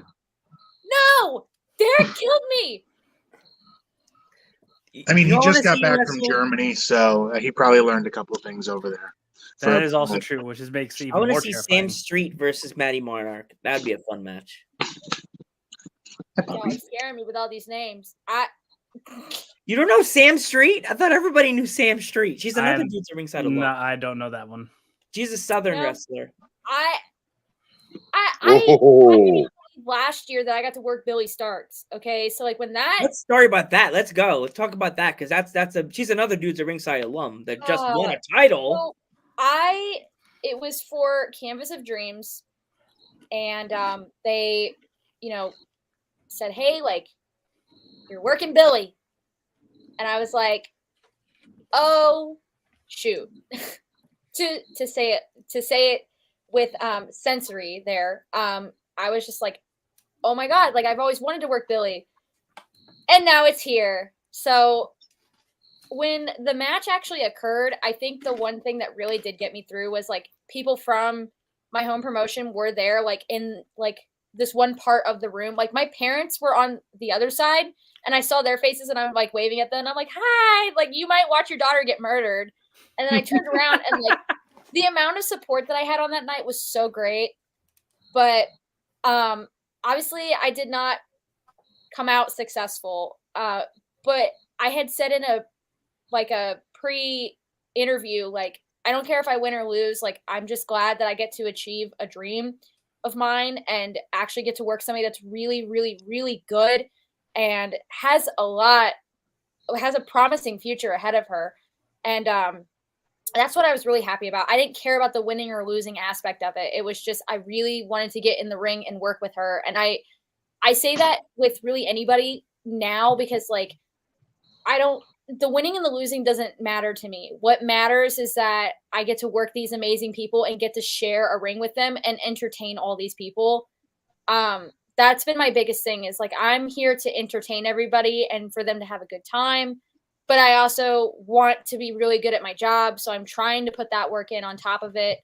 And I like doing stuff like this too, because a lot of these guys that are in here have probably done podcasts in the past, but then there's a few that are like, this is my first ever podcast. Like, I love that I can open up that opportunity for them because like, I remember when I did my first podcast and I was like, I don't know what I'm doing. Like, what do you want to know? Like, I'm an open book, but I'm just glad that it's not just a journey for me. It's like a journey for everyone. I get to bring everybody in with me and I'm like, check it out. Like, we're going to do this together. Like, we're going to go on this adventure together. And they're like, okay. So like Ohio, I'm going to XBW April the 27th and I'm taking like a carload of people with me. First, that's another thing that's off my bucket list is I'm taking a carload of people and I'm driving. I've never done that. I've always been a passenger. I'm normally driver. Yeah, so like it's really cool that I get to like bring all my pals with me, and I'm like, we're gonna go on this adventure, and you guys are gonna like it. Maybe not. I don't know, because like I feel like my driving's gonna give somebody a freaking heart attack. I'm not a bad driver. I'm just. I don't think I've ever ridden with you. You probably don't want to. It's an experience. My music taste is so broad and wide. Like 1 minute I'll be listening to Blink-182, and the next is like some garbage like rap music, and everybody's like, "This is your music." And car music is dramatically different from anywhere else you'll hear her listen to music. That's all right. When I was driving, I would get made fun of for singing along to Disney songs because "I'll Make a Man Out of You" is perfect car trip karaoke. We've sang it on the way to Chicago, and I love how that song in particular. Every Disney, I do all the nerd songs. Disney songs. It can be Critical Role's theme song. It is everything I can think of nerdy. You bet I'm singing it. We do Broadway. We do Broadway musicals. Sometimes. So like we'll do like Beetlejuice, and it's How you guys excited about September now? What did you think about the Beetlejuice trailer? I was like, what? I think it's going to be great. Wait. But if you guys ever get a chance to see the Broadway musical of Beetlejuice, please do. It's very much different than the movie. But it's good. It's so good. I didn't even know the trailer was out. It's super fun. I recommend it too. It came out the same day as Ghostbusters Frozen Empire. I came home like that's how me and Evan started like talking more. Yeah. How are you doing? Excuse me 1 second. You're good. It made me laugh because I kept seeing people posting pictures of Lydia like with the green interface, and I'm like, and I'm a Ghostbusters fan, so I was going, no, I'm putting my phone on mute. I'm watching Ghostbusters. I'm gonna watch Bill Murray for like an hour and 55 minutes. No. And I got off, and then I was like, new trailer for Beetlejuice. When did this come out? I think Elride showed me the trailer off of Twitter. I was scrolling through Twitter and it just popped up, and I was like, and she saw me react like, and she's like, "What's wrong?" I'm like, "Not wrong, not wrong at all." And told my brother like, "Hey, like I had just gotten done like working a shift in the morning, and I was like, hey, like I know you're like awake right now, and I want to ask you, have you seen this trailer?" And I showed it to him. He goes, "What is this?" And I was like, "It's Beetlejuice." He goes, like the first Beetlejuice? I'm like, no, like the second Beetlejuice movie, like it's coming out. And he was like, oh my God. Do you know this next Beetlejuice 2? It's called Beetlejuice. I'm like, why didn't they just put it 2? Because he says his name 3 times. It's perfect. It's a play on the original show. Because if there's a third movie, it'll be Beetlejuice. Yeah, I think I have a weird feeling because they've been doing that trend. Fandom. Yeah. Do you think they would like give you a biopic about Beetlejuice? Like that'd be kind of cool. Like tell you how he died and what is he like? Honestly, I would actually watch that. How he becomes a demon? That'd be dope. Would you ever watch if they made a Netflix series? That would be cool. Like honestly, someone pitched this to Netflix. My thing is I got a bunch of shows that I watched and finished, and they need to hurry up and get these new seasons out because, like, okay, so the stuff that I've been watching is like it's pretty broad. Like I finished We finished like forever ago. Avatar: The Last Airbender. Like we rewatched it. I will watch it 1,000,000 times. Centaur World. That was Evan's recommendation. We watched that together. Yeah, so we watched Centaur World. Oh, did you finish it? Yes, we finally finished it. It's so fucking wild. Oh, I'm sorry. Bizarre as hell. I apologize. It's so freaking wild because it starts off as like some goofy little cartoon, and then it just dives into darkness, and it's just. I'm saying. Centaurs, like half human, half horse. Yeah, like it's a whole world where there's nothing but centaurs. So they're not just horses. There's like a giraffe human. There's like a llama human. Like there's all centaurs. There's the minotaurs too. Yeah, I love Greek mythology. Where can I find this? On Netflix. It's on Netflix. Awesome. I'll be checking it out. And we'll chat more about it. I'm gonna warn you now. It's wild, and it takes half a season, and then it's just like, and once that second part of the first season hits, it's like switch of gears. Psych. It's not a cartoon. Yeah. Okay. Pretty much. If you guys want to subscribe to the YouTube channel, you could just go in whenever you get a chance and just subscribe. Because there was. Yeah, I'm gonna head there right now. What was the other one? Oh, Hell of a Boss. Hell of a Boss. I cannot wait for season 2. That's on Amazon Prime Video. Has Been Hotel, not Hell of a Boss, baby. Not Hell of a Boss. Hell of a Boss is on YouTube. Hell of a Boss is on YouTube. Season 2 won't be out yet, but that's Has Been Hotel that you're looking for. Did you hear that we're getting a Netflix special about a cartoon series of Ghostbusters? No, I did hear about that. Yes, that'll be interesting. And it's I thought it's all just a dream because like when Afterlife came out, there was talks and nothing really came out of it. But the new director said that they gave him like pictures of sets and then stills of characters. I have so many chills. I'm like, are we gonna finally see Sam Hahn in cartoon form other than real Ghostbusters? Are we gonna see Boogeyman like drawn in a different fashion? What was the? Oh, I tried to watch Black Mirror the other day too. I couldn't get into it. I don't know if anybody's watched. It's not that good. There was, we watched the Avatar live action. That was pretty good. I still need to see that one. Netflix has a show called The Gentleman. That's really good too. That's a Guy Ritchie one. There was a show that I was thinking about rewatching. My coworker actually told me today that she just started watching Yu-Gi-Oh, and I was like,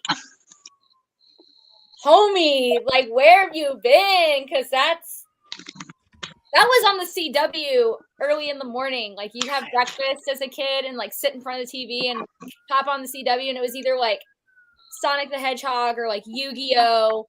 Mega Man. I have all the first 5 seasons on DVD. Yeah.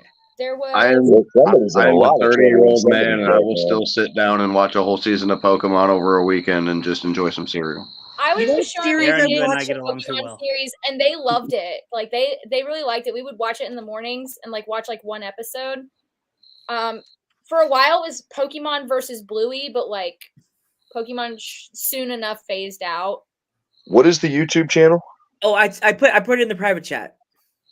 Oh, I'm on my laptop, so I'm going to type it in. It's the Joe Panther Variety Show. Joe Panther Variety Show.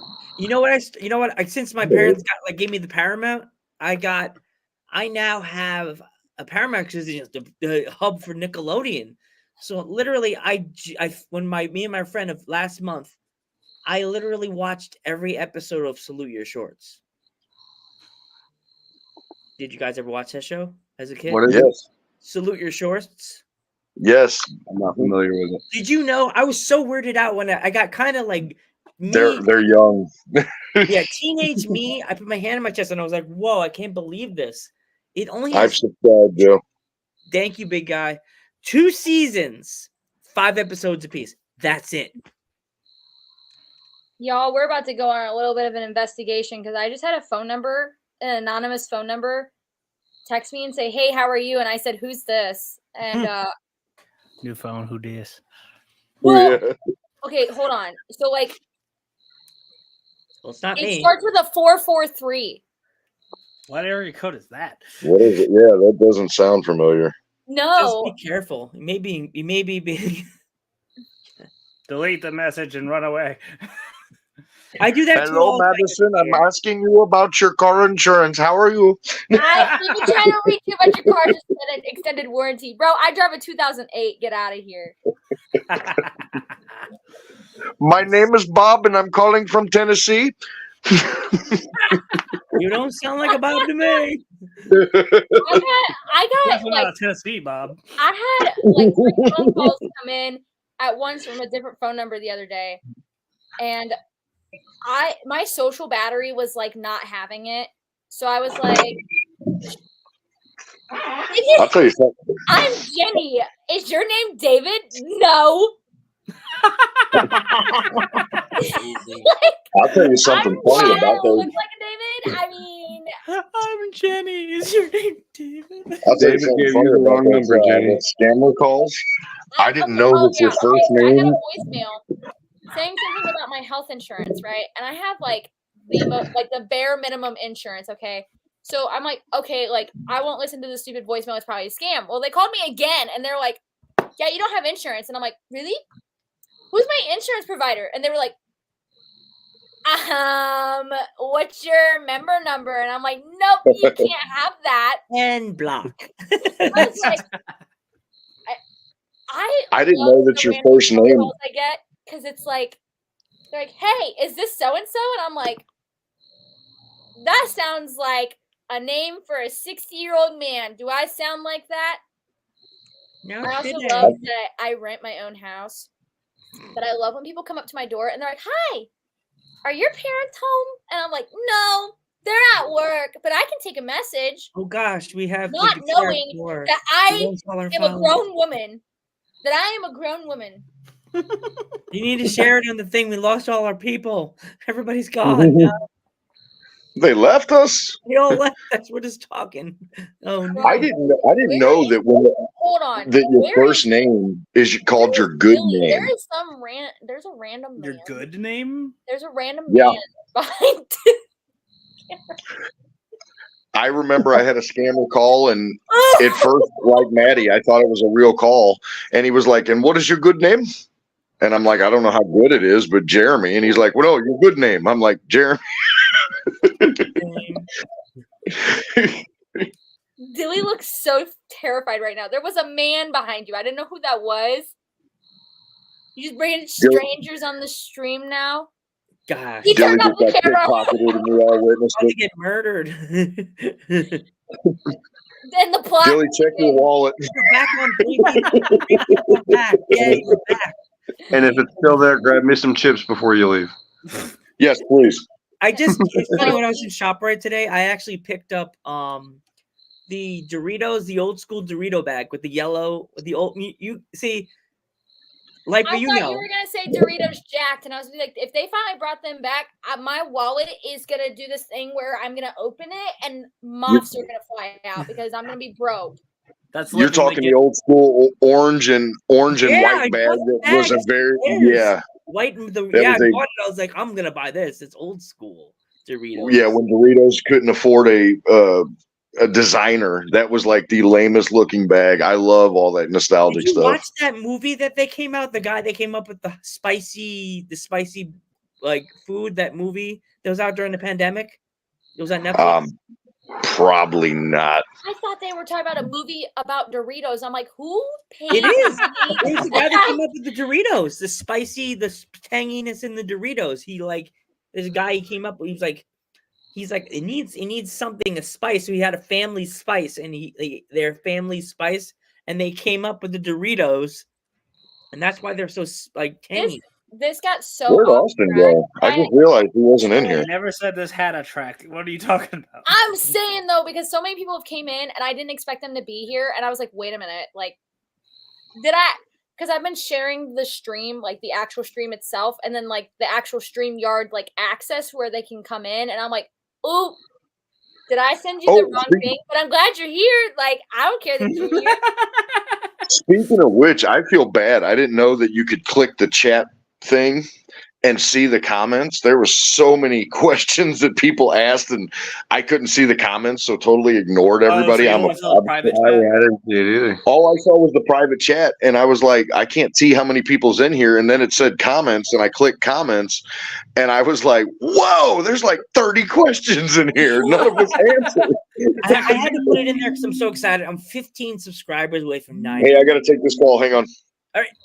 As I just put it in the chat, I was so excited about that. 15 subscribers from 900. Heck yeah. 15. If you guys all are not subscribed in here, please subscribe to the channel.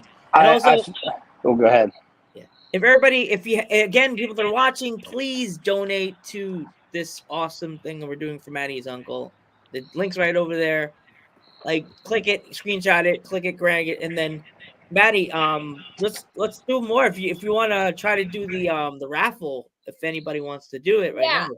So I'm seeing that there is an interesting little thingamabob on my screen. It says share screen. I'm about to find out what that is, so bear with me here. What's happening? What? This is so cool. What's the goal? We're not seeing nothing. I'm just seeing Maddie doing this. Hold on. Ari! Maddie's doing the excited face because she's excited. Maddie has energy like I do, I swear. If we were a tag team, that'd be hilarious. What are we doing? You guys see that? We see a Panther and a Monarch. Here we go. There it is. Whoa. Oh yeah, there was quite a few. So we're gonna shuffle it a bunch. All right. Wait a minute. I'm gonna shuffle. How do I? Maddie, can you spin it, or everybody else? You only allowed. I can spin it. You got it. Let's see. Spin. Get out of here. All right, we're we're not advertising for you. Lucky winner is Mark Martinez. That's so cool. So what did Mark just win? So he just got a Mighty Monarch 8x10, butterfly wings, 2 buttons, and a bracelet. I think very that's cool. And also, and then Lightfoot put in some stuff as well. Before I got on, I think Lightfoot said he was going to chip in stuff. Yeah. But he's like on the phone right now, so he can't list what else. I think he said like feathers from his headdress and a bracelet. I'm waiting to get back so like we can actually. And also dudes at ringside stickers too, man. I'll definitely send them to you. Just give me your address when we're done, and I'll send it to you tomorrow. Okay, sounds good. It's like I know I should have already sent it to you. It's gonna forget, but I can always send it in. Yes, please. And how many winners are we going to pick today? So we were doing the one for my raffle. I think we're gonna spin again for because I got a new set of buttons. So I'm gonna do another raffle, like another spin for one of my newer buttons, just that. And then Lightfoot was chipping in something, but the man is on the phone and he better answer because I mean I remember him like because I was watching before I got in here, and he said like he was gonna take some feathers from his headdress to that after he has retired, and I think he said a bracelet or something. But, I mean, there could have been more. Yeah. Waiting for his silly self to get back. He's on a phone call. Probably we're going to Pennsylvania calling. They're like, hey, we hear you're going to retire. Maybe you come to PPW. Come here like real quick. Just one real quick. We got one show between now and then. Yeah. I tell you, I feel you on being excited about being close to 900. Our YouTube channel is, let's see, I think 17 away from 900 now. Woo! Are you subscribed to this fun variety show yet? I think we probably can with our page. Yes, please just subscribe. And I will subscribe back because I'm the master, so I like see the send some love. Definitely. I give and I take, respect, because like I love everything all that you guys bring into the indie world. It's just like I've asked this question to like this since end of last March. So when it comes to for all you guys on the screen, Maddie being the wrestler and you're the referee, and There's like, when it comes to like week of the show, like, do you all like have to like go back and think, okay, I got to do this, this, and this before the week of a show? Is it like difficult to plan everything out? Ooh, good question. I think it depends on like what area of the show you are a part of. Obviously, I'm not a wrestler, so like I can't comment on what you need to prepare in going into a show as a wrestler. But I know as someone who like is kind of was a part of booking shows, planning shows for venues, the amount of preparation that came for a show is insane. Like even as a ring announcer, like I had to make sure I get all the names, I get all the weights, towns, anything that they want for their specific entrance calls, and not to mention I film, so like I got to get all my camera stuff all ready, make sure that it's all charged, or at least in the ability to charge while I'm there, getting prepared for the show, for the doors to open, getting all the music set up. It's there's a lot there. I think it depends on like the person. Like me as a wrestler, I always get like when there's like a show and like preparing for it, I always get, this is literally not even just on the day of the show, like week before, a couple weeks before. Like if I think about it, I get like this overwhelming, like jittery feeling in myself. Like I'm like, oh my God, like this is coming up. Like I don't know what I'm gonna do. Like, so I'll like sit down. Like there will be times where like Elride will turn around and I have like my earbuds in, I'm listening to music, but I'm trying to truly think about like, what are you going to do, Madi Monarch? And what are you going to say in your promo? What are you going to wear? Like, how are you going to present yourself that night? Like, there's a lot of stress with that, but like, I definitely try to mentally prepare myself for like ring setup in the morning, like get that going, find some kind of open time to eat something. I don't like to wrestle on an empty stomach, but obviously you want to eat light. And then also try to make enough time to talk to everybody, but not too much time to where you cannot talk things over with like your opponent or like the referee or like the ring announcer. Like get all of that stuff knocked out like ASAP. Like if you have to get music to somebody, get that done. Like that is like very important to me.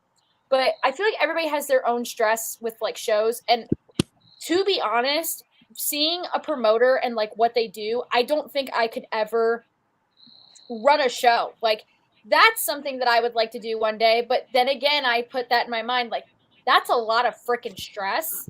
And kudos to them for putting on a show and putting me on it and having me part of their locker room, because they are constantly moving like up and down, back and forth, back and forth.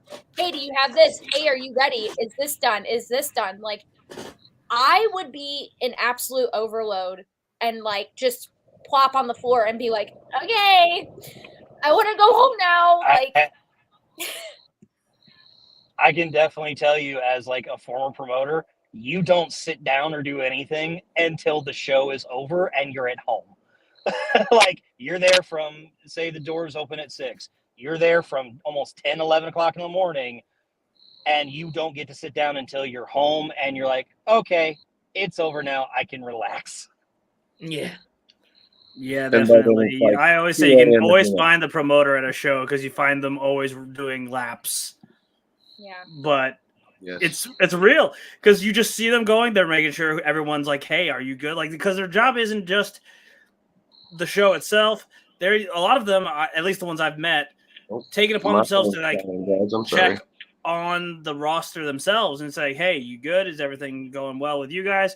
Cool." Now he goes to this person. Now he's with that person.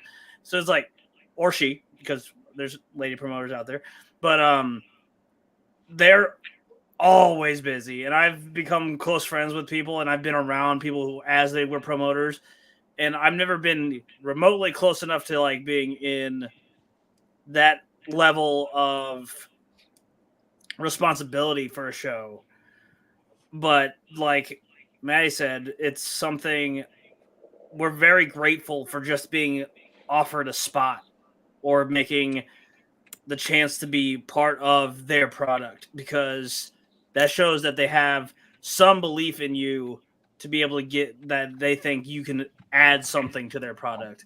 So being able to even share the locker room, like I was lucky at the last Anarchy show to be on the pre-show, and I got to finally say I sat in the locker room of a hall I went to as a kid in middle school with my older brother and see these names, including Evan, who I would watch them in the shows, and now I'm sitting here looking at them and I'm like, I know these are just people. They're all just regular people, but to me, I'm feeling like that little kid again, and I'm like, these are literally all the celebrities that I saw as a kid, and I'm now sharing the room with them.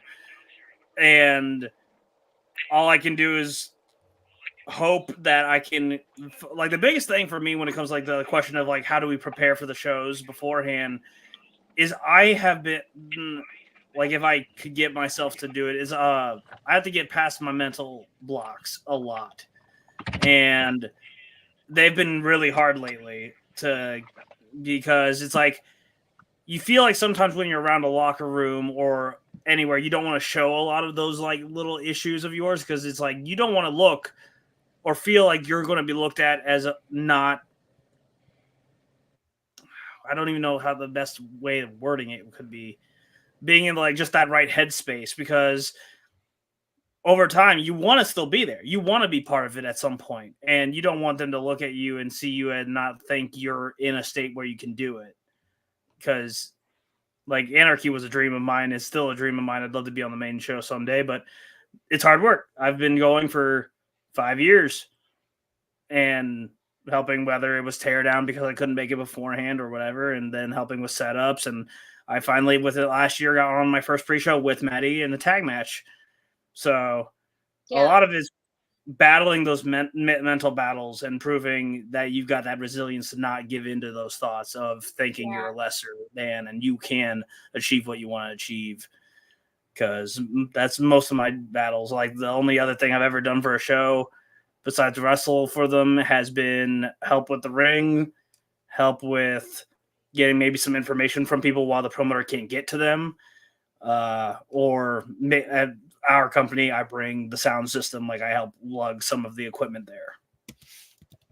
Yeah, I think like another thing too is like when you have like a mental health day and like you have a show, it's you really have like a personal fight with yourself, because it's like you have to, like, me, Madi Monarch is such a happy-go-lucky, free-spirited person. Like, she's very loving and she wants to make everybody laugh and she wants to be entertaining for everyone. But like, there's those days like where you have a mental health day, and it's like, I try really, really hard to push through that, and like still the show must go on kind of mindset. But there are days where it swallows you whole, and it's like, oh my God, like, am I gonna be able to do it? Which I've been able to do it. Thank God. Like, I've been able to like push through and persevere, but like there have been days where I'm just like, am I really gonna be able to be Madi Monarch today? Like, am I really gonna be able to get out there and put on the get up and like, and that's something that I really like about Evan, is that he'll share things like on Instagram and Facebook about self-care and taking care of yourself and giving yourself time to really like take care of yourself, do things for you, just because everybody gets down sometimes.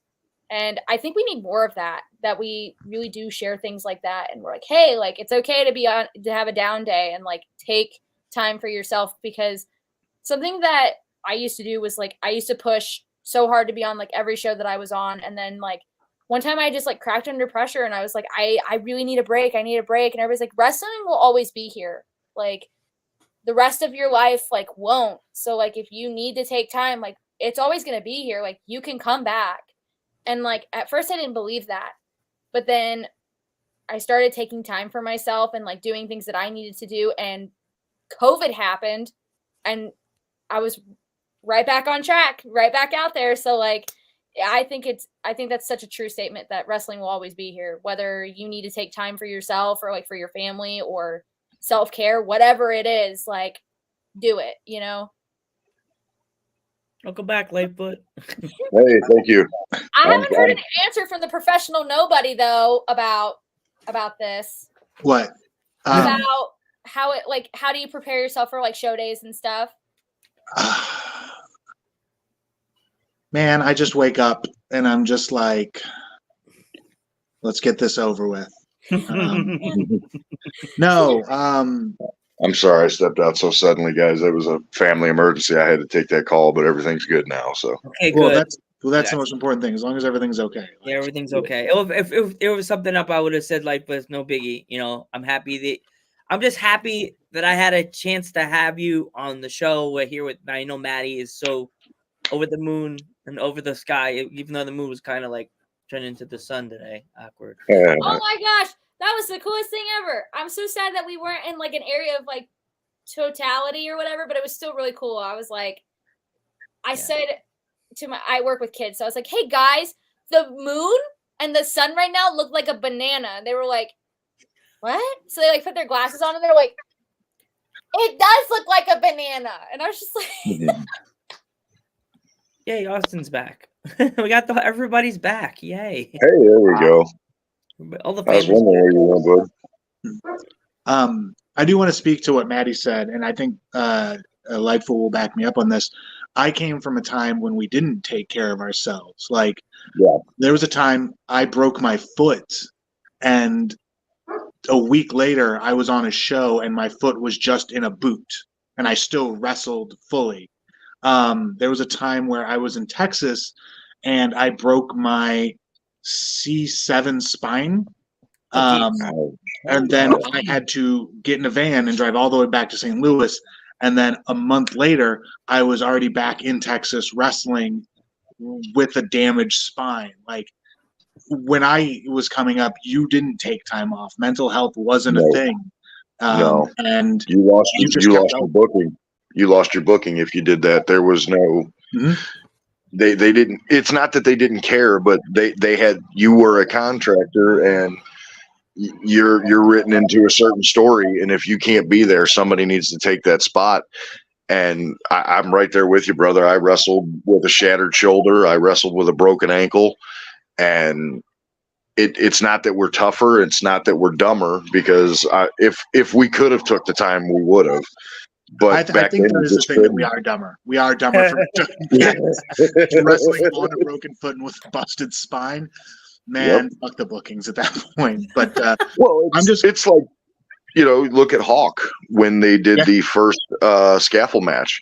He had a broken leg and went out there with a splint. Because if that was a $100,000 payday, and if he didn't do the match, he wasn't paid, and that's what put food on his family's table at the time. Yeah.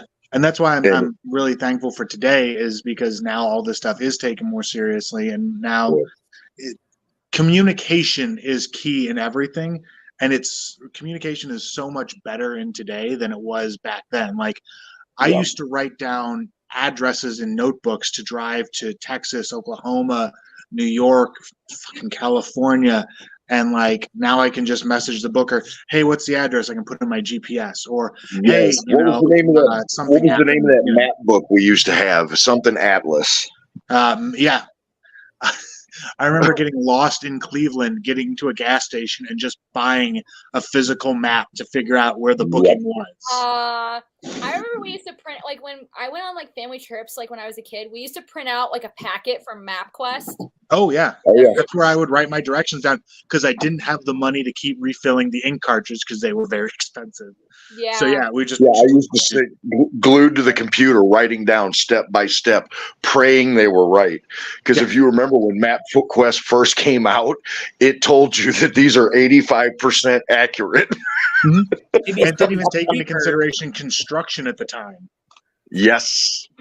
Yeah, construction, closed roads, accidents. Oh man, that was at the pinnacle of its starting. But yeah, I'm right there with you. I remember you pull into a town and you go to a gas station or a Walmart, and you're, hey, I'm looking for this venue, I'm looking for this hotel, and then you get to that hotel. You've got 4 different names that you need to check in under.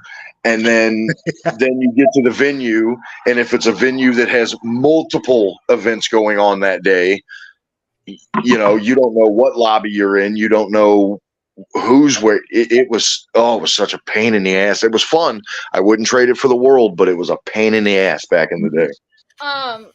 Interesting discovery here. So I messaged the person that won the raffle, and I was like, hey, like, where am I sending this to? Pennsylvania. Awesome.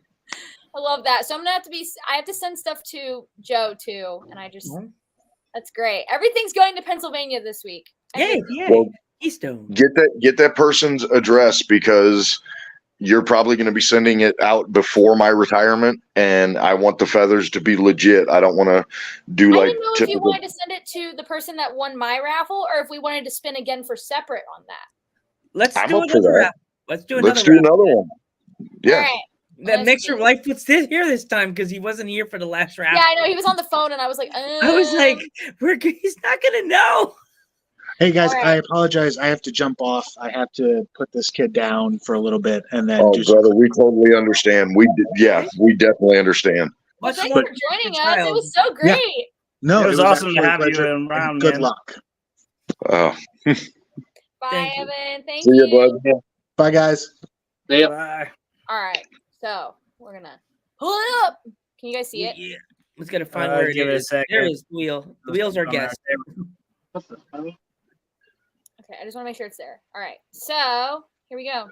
I just realized Jeremy's name's on here, so how funny would it be if Jeremy Jeremy wins his own stuff. you That'd don't be have cool. to send it. If it lands on mine, I will donate it. Oh, hey, Frankie Frankie Lori. won. Hey, Frankie. She's like so close. I saw her last time. Yeah, I know. So Frankie actually won Lightfoot stuff. Frankie, Awesome. if you're still watching, you did end up winning something. Okay, so this is what I'll give Frankie for that raffle. In May, after my retirement, I will include in the package the feather from a headdress, a signed 8x10, and I was thinking about throwing in my Warrior shirt, but I think I'm going to shadow box that. So I'll throw in a signed 8x10 and a feather from the headdress for Frankie, and a couple wristbands with my with the moniker Native Nightmare on them and the logo. Oh, sweet. That'll be cool. Cool. Yeah. Ooh. So we'll get Frankie's address, and I'll get all that sent out to him after May 18th. Cool. Not a So Got to put it down on the list on your sticky note next to you, Matt. Next to the note of bring title with you to next show. Yes.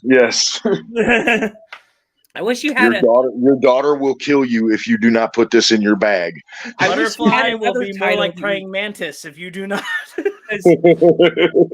I always joke to all my guests that I have like the wall of fame of wrestling belts, and it's just a figment of Joe's imagination that I have indie wrestling belts.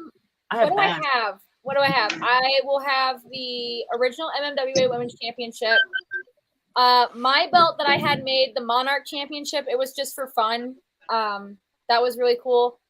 The CHWA International Championship I have right now, but that's not like a belt I can put like on a shelf and like keep. No, that's your like. I the have champion to actively right now. defend that one, which is not fair, but it's fine. It's whatever. Not fair. That's how championships I know. work. But yeah, hopefully, like I can start getting like a little like belt collection going on. Have them all up on a shelf in my room or something. I actually thought about doing that once retirement happens, but I got to get a curio cabinet big enough. I wanted to actually get I think it's called a foundry, if I'm not mistaken, but I wanted to start making belts and I wanted to have a replica of every title I've ever held. Not all 35 of them. I wish I could get my cruiserweight championship. Honestly, I don't even know how I would even go about that. But if I could get my cruiserweight championship, that was the first belt I ever held, and I was the only woman in an all men's division. That was my first independent wrestling belt that I ever held. Yeah, I was about to say. Maddie, I know who has that belt. Let me talk to him. Even if I got to buy it, we can get it for you. Yeah, I'd like to. It'd be great. Like, even if I just got like, not like if it's just like the one plate on the front, like that's fine. Yeah, I know who has it. Let me shoot him a message after the podcast, and I'll see what I can do. I just messaged you a little bit ago the gear that I was thinking as like Lightfoot gear. I saw it. It looked good. I know if finances weren't so tight right now, I would be like, let's do it. I would be on it. On it. I hear you. I'm waiting for my check to hit now so that I can eat before I go to the gym, because I don't want to go to the gym with just protein in my system. Maddie, how many more raffles do you want to do before we call it a night? I think we're good at where we're at. We raised $90, which something is better than nothing. Before people are like, "Oh my gosh, that's not a lot."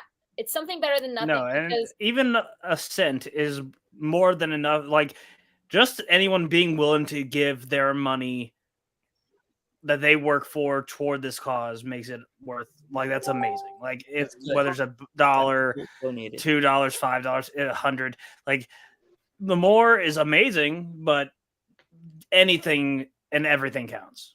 Yeah, and that's like my thing is like it means a lot to me that people entered and even joined the raffle. I know it was like kind of last minute and it was pretty abrupt and like quick. Like, I just kind of threw it out there as soon as I found out about the news about my uncle. But like, he has to travel back and forth to get treatment multiple times a week. So I mean, it's gas money. It's money is money at this point, and I'm sure that he will be just as grateful as I am. You know, it's gonna be a really long journey. I believe he starts treatment tomorrow, so it's gonna be a long road. But I'm hoping that everything turns out okay. You know. Yes. I send you our prayers and everything to your uncle. Maddie, guys, Lightfoot, everybody here, thank you so much for coming. This was amazing, Maddie. Before we go, Maddie, if you have any words, anything to tell our the Ringside crew, the people that are watching on Facebook and YouTube, let's go. The screen is yours, my friend. I just want to say that life is about having amazing friendships, and I think that the people that actually came on here today, it means the absolute world, because even though like my circle is very small, I'm very happy and thrilled and appreciative of what I have in front of me, because I'm not alone, you know, and I'm really glad that Joe got to meet a lot of people that I spend a lot of my time with. Send me a friend request, Joe.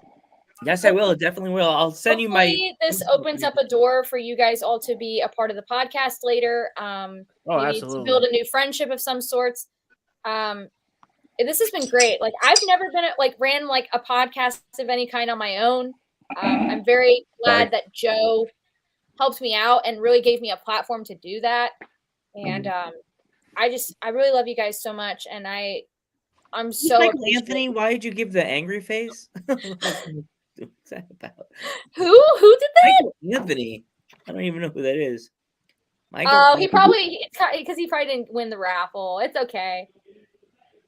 You know what you'll do when you go to a show, bump into him, and be like, "Oopsie, here's a pin." You know what I mean? Yeah, that's true. But yeah, it's been great. This has been so much fun. I was not sure what I was expecting out of all of this, but it's been great, honestly. Yeah. I'm just happy that we got a chance to do this, Maddie, and this is so much fun. I'm Joe Panther III. Wait, before we go, if there's any shows any of you guys have are coming up, please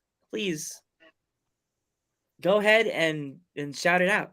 April 13th at MMWA, Elride and I are tag teaming up to go up against the Post-Humans. April 20th, I will be at New Genesis Wrestling facing Ari Alexander. April 21st, CHWA Cottage Hills Wrestling Alliance.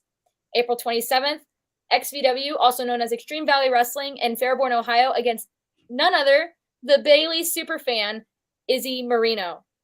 But dying to have her on the podcast. And I shall be joining to possibly debut at XVW with her. Yes. When you see Izzy, please. Taking the carload and we're just hitting the road. Please, when you see her, please show her my YouTube channel and tell her about the podcast. Tell her about what I do. I've been dying to have her on for 2 or 3 years. For 3 years. Okay. Literally 4 years now. This podcast has been around for 4 years. Tell her that I interview wrestlers from all over the world. I'm a fan of Bailey too. Like, Bailey is amazing. Like, even though thumbs down, she'd probably go, ew, red glasses, you look like a dork. And I'm like, the whole thing. That's why I wear them. So I look like a dork. I go, I'm not a dork. I'm a dorkable, baby. I'm a dorkable. That's why I wear these glasses. She'd be like, nope, still a dork. Still a dork. All right. Thank you so much, guys. Maddie, thank you so much. This is so much fun. I'm so glad you helped. You got me involved in this, because why not? This podcast is for that. I'm a little intended with red glasses. I'm Joe Panther the Third. I'm Maddie Monarch. I'm Elride, the one-man zoo. I'm Austin Lightfoot.